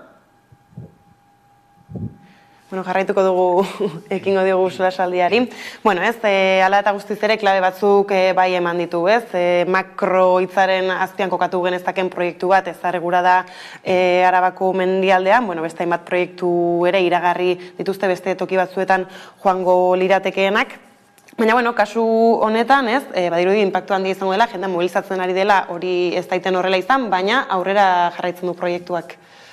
Bai, nik esango dugu, lehenengoa justo moztunean atera duzun gaia, zer egin aurretik behar da lurralde plan bat. Osa, planifikazioa beharrezkoa da, edozein arloan eta energiaren arloan ere bai. Ditzen zaite izugarria, egotea planteatzen da makroparke eolikoak plan bat egin barik. Eta nire elementua ez dela bakarrik paisajistikoa, ze batzutan ere ematen du hori, paisajistikoa dela inpaktua edo biodibertsitatean dagoen inpaktua, hor daude elementu asko da. Nun jarriko ditugu zentral horiek, zertarako, zenbat energia behar dugu, nora eraman behar da energia hori, nun kontsumituko den, logika dauka jartzea Arabako mendietan gero kontsumitzeko beste hirigundeetan, bai ez, hori dago kalkulatuta, horretarako behar da plan bat. Eta nik uste dute transizio energetikoa beharrezkoa dela, hori ez dago zalantzarik, baina transizio energetiko hori izan behar da justua. Ezin duguna errepikatu berriro da, eredu aldaketa bat, berriro ere gutxi batzuk asko irabazteko eta herritar gehienok berriro galtzeko. Eta justu izateko, nire ustez gutxienez izan behar da planifikatua, egon behar da planifikazio bat, izan behar da demokratikoa, hau da, jendearen parte hartzaile bai onartu behar da, eta herritarren iritzia jaso behar da, eta nire ustez publika izan behar da, berriro egiten badugu dena, enpresa jakin batzuen mesedetara, eta hor dago ja, Iberdrola hor tartean, nola ez alderdi batzuen babesarekin, ezin da izan justua. Berriro ongo da, erantzuteko batzuen interesa eta ez gehiengoaren interesa. Eta nik zetor hor kokatu behar dela eztabaida eta egotea ja planifikatzen parkeak beste etxeko lan guzti horiek egin aurretik, niretzako ez da bat ere logikoa. Gainera ez, klima larrialdia, energian trantzizioa egiteko beharra, nik uste dut geroz eta barneatuago daukagula, baina hala ere, halako proiektuen atzean ez, beti daude inbertsio funts handiak, enpresa handiak honen atzetik, eta esan du ez, 200 metroko eolikoak eurak izango liratekela bertan jarri nahi dienak, ez da edo nolako kontua. Ez da nolako kontua, baina ala eta guztiz ere ez da, ipini behar dugu fokuan EAJak baita ere eramaten ari dagoen azkenengo urteetan ibilbidea, ez da. Eta non ipintzen ari da bere joku guztia, ez da, hemen bai egia da dela alde batetik, ez da, biodibertsitate hori nola sostengatu eta nola mantendu eta zenbatatako planifikazioa, zenbatatako programak eraiki egin behar ditugun, baina baita ere atzean zenbatatako politikak daude zen. Eta horrekin lotu, eta ez da ikusi behar dugu, azkenengo urteetan non AJak, ez da, eta baita ere pixka bat ikusita hurbileko hauteskundei begira, ez da.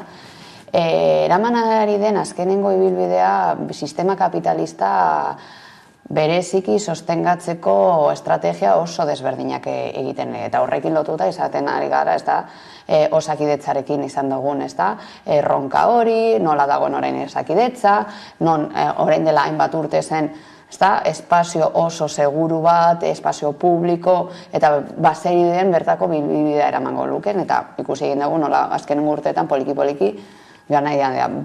Beti ere, baita ere ez da, zerbitzu publikoekin eta ongizate zerbitzuekin lotutako daudezen errekutso guztiak ikusten ari gara, bertara ez daudela estrategiarik, daukagu adibidez, zerbitzu sozialen legea 2008koa. Ez dauka zer ikusi 2008ko errealitatea orain dekogun errealitatearekin. Eta ja, ipintzen baldin badetu, hainbat egoera, eta orain ja, ipinita konkretuki egoera honekin, baldintzatzea horrelako enpresa multinazional batzuk egitea parke eolikoak edo dena delakorik izan ditugu, baita ere, Zaldibarrekin kontuarekin gertatu egin zena dauzkagu. Hainbat, nabardurak non ikusten dela ibilbidea espresioki nora doan. Eta jadanik, Europa mailatik eta hainbat erakunde, elkarte eta baita ere honetan, adituak direnak esaten digutena, kontuz zer egiten ari garen. Eta, jadanik askok pairatzen ditugu, eta pairatzen ari da klimaldaketa, eta nabargarria da klima aldaketa dagoela, eta sufritzen ari garela, eta biodibertsitatea asko mintzen ari garela, baina adituek esaten ari du, kontu zer egiten dugun orain, eta gerora zer datorkigu. Eta badirudi orain interesatzen dena da inbertsio, ekonomiko, eta ale batetatik pribatuak izatea edo batez ere sistema pribatu horretara jutea. Orduan, hor nik uste dut ez bakarrik arlo honetan, baizik eta arlo guztietan ibilbia dela badirudi enpresa pribatuen sostengarritasuna ez hainbeste gizarte edo baita ere dibertsitatearen sostengarritasuna. Eta, uste dut hor presio soziala egon behar dela, bereziki gauzak ez aragotzeko eta bestelako, edo jadanik gelditzea uste dut izango dela ezinezkoa, baina gutxienez planifikazio bat egitea. Bai, ez, baina ikusten du jendea badela prest, ez? Esateko hau ez da horrela egin behar, beste modunetara egin behar da, eta ez eolikoekin lotuta, ez da, azken diabetan edo izan zen, Madrildik ere ez, balako planak errazteko, beste lege bat edo atera zuen, hala ere, apaldu egiten zen horretan asko gizartaren parte hartzea ez, eta herritarren parte hartzea ez, eta berriz ere, zuk aipatutako helburu horiek atzean direla ematen du. Gainera hemen ere egon zen dela gutxi eztabaida, Tapia legearen inguruan eta horrekin albidetzen zela udalerrien gainetik bestelako erabakia zentralizatzea kasu honetan Eusko Jaurlaritzaren esku. Komunistotaren atzean dagoela egon behar da ereduen inguruko eztabaida bat soziala eta nik energiaren kasuan alde batetik trantsizio energetikoa ez da bakarrik pasatzen berriztagarri erraldoiak egitetik. Energia jasangarriena da kontsumitzen ez dena. Lehenengoa egin beharko genuke hausnarketa bat, hurrengo urteetan nola jitsi gure kontsumo energetikoa. Eta bigarrena, ekoizten energia hori garraiatu behar da. Logikoa da kokatzea leku batzuetan, populazio gutxi dagoen eremu batzuetan gero eramateko beste leku batzuetara. Ikusi dugunean adibidez Espainiako leku batzuetan egon dien arazoak ez, eremu ez populuetan bakarrik jartzea plaka solarrak gero eramateko hirigunetara, ez dauka zentzurik.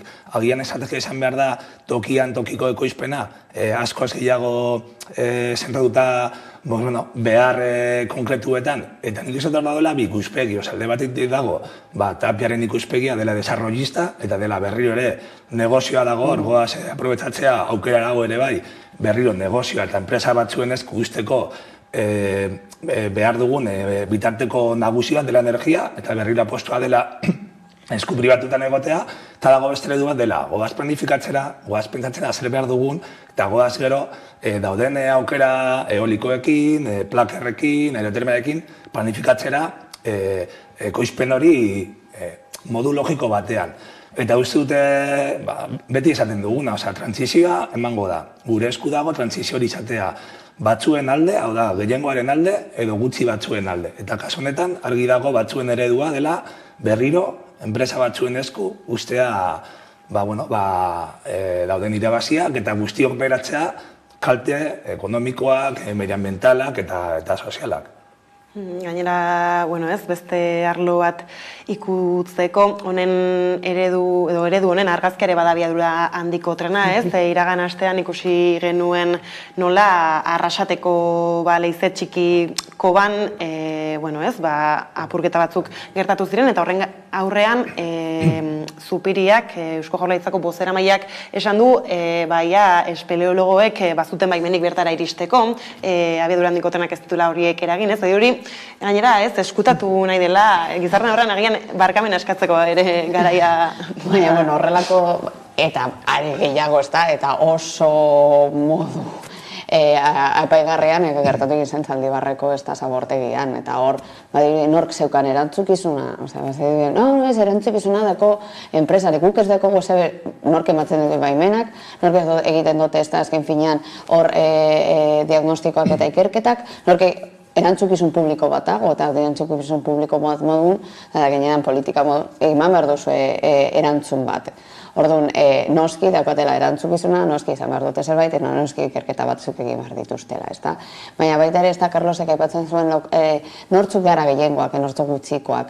Eta ni baita ere, pentsatzen, honi buruz askotan hitz egiten dugunean, badirudi hain dela hain gai abstraktoa, eta badirudi ez dagoela hurbileko ez da gai modun, batzuk asko pasatzen, eta ni batzutan sartuko naiz ni bertan, eta ipintza denok egiten dut, eta nik ez dut egiten, bai nik ikbini behar den nire buruan. Ordan uste dut, hor, Carlosek ebetzen zuen modun, ez da zerten planifikazioa, eta nada bideatu errekurtso horiek, dut ezinbestekoa dela errekurtso formatzaileak eta pedagogikoak erabiltzea.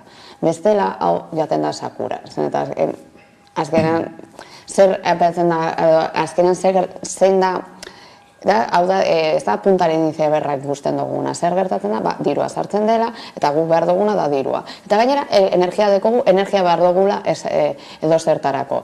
Eta, Carlosek epentzen zuen galdera oso garrantzitsu bat, ezan, zertarako behar dugu energia hori, nola kontsumitzen dugu, zer erabiltzen dugu. Baina hori da, ohituren gauza bat, eta ohitura horiek ez baditu aldatzen, ikuspegi ez badugu aldatzen, pilota ez da geldituko eta jarraitu egingo dugu. Eta gainera, sustengatuko egingo dugu horrelako enpresak egotea, adibidez gure biodibertsitatea guzti zuntzitea, eta azken denok pilota horretan sartzen garelako, eta denok beharrezkoa ikusten dugu ez dakit, kontsumo igual ez direnak, oberenak edo ez direnak sustengarriak jarraitzea egiten zen, eta gaude ohiturein buruz hitz egiten. Gainera hor, ez talako tiraka ere, laizter Bilbora iritsiko da abiadura handiko trenaren proiektua behintzatez, sarbidea bera izango litzatekeena, horrek ere inpaktu bat suposatuko du hirian, eta ez dakit leze txikiko kasuan esaten zuen ez Zupiriak ez dela eremu babestu bat, ez Bilbo ere eremu babestua ez da, beraz zer espero da? Iztetan daiko, batzutan ja eskuman, eskola eskumaren jokamoldea errepikatzen dela, eta ja batzutan nahiko irengarria da, ez dik esan du, Zaldibar, HT, da esatea, gaude guztiok ikusten zein den ondorioa, gaude ikusten irudiak eta bideoak non kobazuloa dago zuntzituta, eta dirazpenak dira, ez da ezer gertatu, ez. Eta ja da, da pizkat, hartzea guztiok lelotzat eta ja pizkat ja irangarria edo mingarria izaten da. Eta nik zoten jokamaldea dela, aldi batetik ez dik esan duena. Beti daukat interes bat, como gai estrategiko batzuk geratzea bakarrik aditu batzuen esku. Hau da, zuek herritarrak ez duzue hau ondo kontrolatzen eta guk badakigu zer egin behar den. Eta erabakitze eskubidea beti lapurtzea. Eta gero, jokamaldea da, ukatzea errealitatea. Zaudete ikusten hau, egon dela zuntxiketa bat, baina ez da existitu. Batzetaren kasuan, gaude, dirua eta dirua eta dirua eta dirua sartzen dara. Magu, ezak izan bat urteko baina ondo doa dena. Ondo doa dena eta sartzen dugu urtero milioika eta milioika euro olako azpigitura batean, eta ez dugu egin azalketa bat ea behar dugun, norentzat den, beharrezkoa den, zen izango den mukotasun etorkizunean, ez gaude ez da hori geltzen, eta Bilboren kasuan, ikusi dugu Arrasaten baduela ondorio bat kulturala eta ekologikoa, Eta Bilboren kasuan, izango da beste hori, nire ustez ez dugula ondo pentsatu. Hori heltzen denean hirigunera, zanolako inpaktua izango duen gure hirian. Ez bakarrik nola sartuko diren, hor heltzen diren viajeroak edo horrela, baizik eta hirian bertan, hor dauden auzoak eta gaur egun bizitzen dagoen jendearen inpaktua. Hor desagertuko da edo ez trintxera bat, eta hor, momentu batean, auzo batzuk, eta beste batzuk lotuko dira edo ez, segun nola egiten diren gauzak. Eta uste falta dela, eztabaida bat lasaia eta sakona. Olako makroproiektuekin orokorrena eta gero fokoa jartzean sanoden meseden egiten ditugun olako inbertsioak. Eta eskuma ez dago parametro horietan, eskuma dago parametro batean dirua, baina ez pentsatzea benetan hau finitoa dela eta momentu batean aztertu barko da ondo zein den gure eredua jasangarria izateko eredua bera. Gainera, atzetaren kasuan badirudi, Ruberako oraindik ez, luzerako emango duela ez, izan ere, badabiltza dirua sartzen ere, badira obra batzuk aspaldi hasi zirenak atzetaren bueltan, dagoeneko mantenurik ez denez egon, eta ez denez erabili, horrek ere kaskartzen hasi direnak, oraindik hasitakoa konpontzeko ere dirua sartzen ari da ez, hori nola uler daiteke? Nik, Carlosi lehen adituei buruz hitz egin dagoenean, batzutan adituen pilotan ipintzen dugu, baina beste batzutan, baina badakizu hor aditu asko, ez da, perezikin unibertsitatean ez, baina EHUn, daude mila esain bestez, baina badaude aditu asko, ni buruz asko dakitenak, ostras galdetu, eta gainera da, niretzako beti ere esaten dugunean da, zerbait oso logikoa denontzako eta batzutan honi buruz hitz egiten dugunean, ez da, mai gainen honi buruz dala, baina zer esango dugu, norko joango da honen kontra? Ez da, adibidez biodibertsitatearen, ez da, sostengarritasunaren kontra. Norko joango da, baina ala eta guztiz ere, ez da, logikoa ez den hori, logikoa gira, bihurtzen dute diskurtsoaren erabilera ez, eta zen Carlosen aipatzen zituen estrategia desberdinak erabili izan detenan, eta erabili normalen erabili izan dituzten, eskutua, ez hitz egitea, eta hori baita ere gure egunerokotasunean erabiltzen dugu. Ez badugu hitz egiten, ez da existitzen, ez da? Baina, ostras, bai existitzen dela eta ikusi egin ditugu, ez da? Eta badaude, hainbat adibide non guretzako ilogikoak direnak eta zertarako egiten dozu hau, gero pilota berdinean sartzeko. Adituek galdetu, segurenek galdetuek jakingo dute noranzkoak erabiltzea. Baina momentuan da, laburreko ez da, eta ez dugu askotan, gehiagora eta zen Carlosek aipatzen zuen planifikazio hori. Eta ez laburreko planifikazioa, baizik eta urteko eta iraganerako planifikazio bat. Hau egiten baldin badet, gero hori zer datorkit, baina ikusten duguna da, epe laburrean izango dut dirua eta diru hori inbertituko dut ez dakinon. Eta da hori sistema oso planifikazio lineala eta berdan ez dena sostengarritgatasuna. Baina ipintzen ari gade Euskadi maila, baina ikusten baldin badugu, estatuan ez dugu ez da hitz egingo, baina Europan eta mundu mailan normalan erabiltzen diren, edo zen erabakia da, bereziki dirura begira eta epe laburreko erabakiak. Hau da, orain sartuko da dirua eta hau inbertituko dut ez daki zertan. Baina, klaro, ez dugu ikusten zein den iragarpena gerora.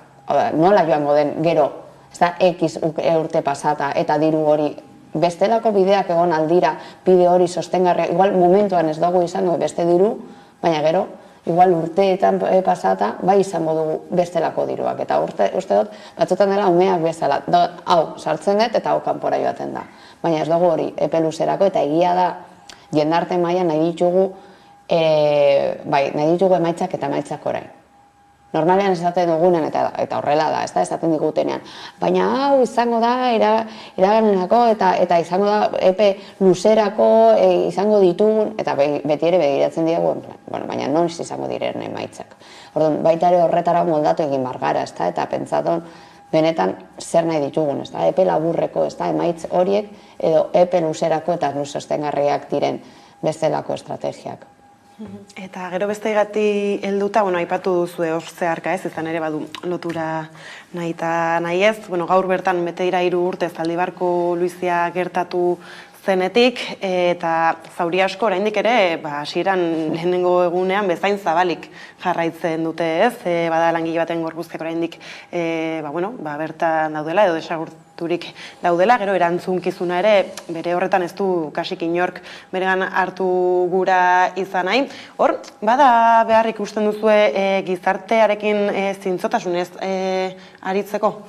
Bai, gizarte ez ditu esan duena, ez? Lehenengo momentutik Zaldibarreko kasua, bada gure azken urteko pasarte oso ilun bat, baina izan duena lehenengo tain koste humano handiak, ze langile galdu dute bizitza, baina gero orokorrean ikusi behar dira hor prozesu osoan zehar, hasierako orain gaur egiten pizkan memoria, lehenengo momentuko erantzun instituzionalak zen, Erkoreka, Mendian, erori da zabortegi bat, baina, ez da, berriro eskutatzea, ez da zer gertatu, eta gero ikusten dugunean, benetan jakiten dugunean atzean dagoen guztia, geratzen gara apur bat, ni beldurrarekin ikustean nola den posiblen egotea olako azpigitura bat kasunetan nolakinen kuidaketa egiteko inongo kontrol barik eta bakarrik utzita enpresa pribatuen eskuetan nun argita garbi, enpresaren helburu nagusia dirua ateratzea. Orduan, beste guztia, bizitza eta bestelako baloreak daude bigarren lerroan. Eta nik uste dute hemen, ondorio moduan, juridikoki egon dira elementu batzuk laboralak, eta horiek bideratu dira edo izan dute bilbide bat, baina gero daude beste afera dela medioambientala. Eta hori hor dago irekia, eta argi dago hori administrazioak eta kasu honetan Eusko Jaurlaritzak badauka ardura bat, ez badute nahi onartu, igual gero ikusiko dugu epaitegitan nolan geratzen den, baina hor dago ardura bat administratiboa, administrazioak eraman behar du horren kontrola. Eta gero, hau da azken gradukoa, baina uste dut ere bai, epatu behar dela, koste ekonomikoak nola ez, guk asumitu ditu, hau da, Eusko Jaurlaritzak gazatu duen dirua eta Zaldibarreko udalak konponketa horiek egiten, ez dira, enpresak ez du ordaindu. Orduan, enpresek egiten duten negozioa hondakinekin, administrazioak ez du egiten egin behar duen jarraipena, baina gero dauden koste ekonomiko eta sozialak guk ordaintzen asumitzen ditugu. Ez dut horrek ere bai ezikitzen duela, ikuspuntu politiko batetik, asnartzea ondo, eta batez ere, nitu izan nire orain gure esku dagoena, edo egin behar duguna batez ere kaleko ikuspuntutik dela, berme bat ez errepikatzeko. Eta hor egon behar da, nire ustez gure apostua, berriro ez gertatzeko olakorik. Eta gainera jakin da, hemen Robertu Bilbon, gaudele berriro historia berria bizitzen berrizeko zabortegiarekin. Orduan hor jarri behar diren darrak, jakitea ondo zer gertatu den, baina batez ere berriro ez gertatzea. Gainera, badirudi desastre handi bat gertatu arte, ez da, konturatzen zer ari den makinatzen, eta horrek ere beldurra ematen du. Bai, hor da, erantzukizun publiko ez da, eta politikoa dekotenak, eta zer egiten ari diren momentu honetan, eta non biltzen duten haien fokua, eta benetan, ea honetan jarraipenak egiten dituzten, ikerketak egiten dituzten, eta hor zegoen Zaldibarrekin, zegoen beste lotura bat nori ematen diogun dirua, eta zemotatako akordioak, ez akordioak ateratzen diren, guk ez gara ez da enteratzen, eta hor dago baita ere isiltasunaren politika. Alde batek lehen egiten zena, hau da, ez ikusteraztea eta ez modu eta argi publiko batean esatea, diru hau guk inbertitzen dugu, enpresa honetara, zenta enpresa honek egin dioena da publikoki ateratzea hainbat baliabide eta hainbat errekurtso, eta ematen diogu hainbat baldintzak betetzen dituztelako. Eta jarraipena egiten diegu, baina gertatzen dena da hori ez zela egiten eta hori eskutuan eraman izan da, eta orain dekogune egoera da guztiz eskutuan da eramaten diren hainbat erabaki hartzen direla eta ez dakigunak, ezta?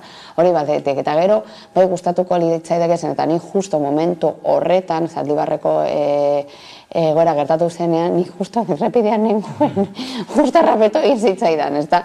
Eta, bueno, gainera izan zen, bueno, bertan egon ginenok badakigu, pues egon ginen ez dakitzen bat ordu errepidean, ez jakiten ze gertatzen zen, eta nik gogoratzen dut momentu horretan zen egoera ez genekiela, eta nik ipinegin nuen irrati eta ez genekin zer gertatzen ari zan.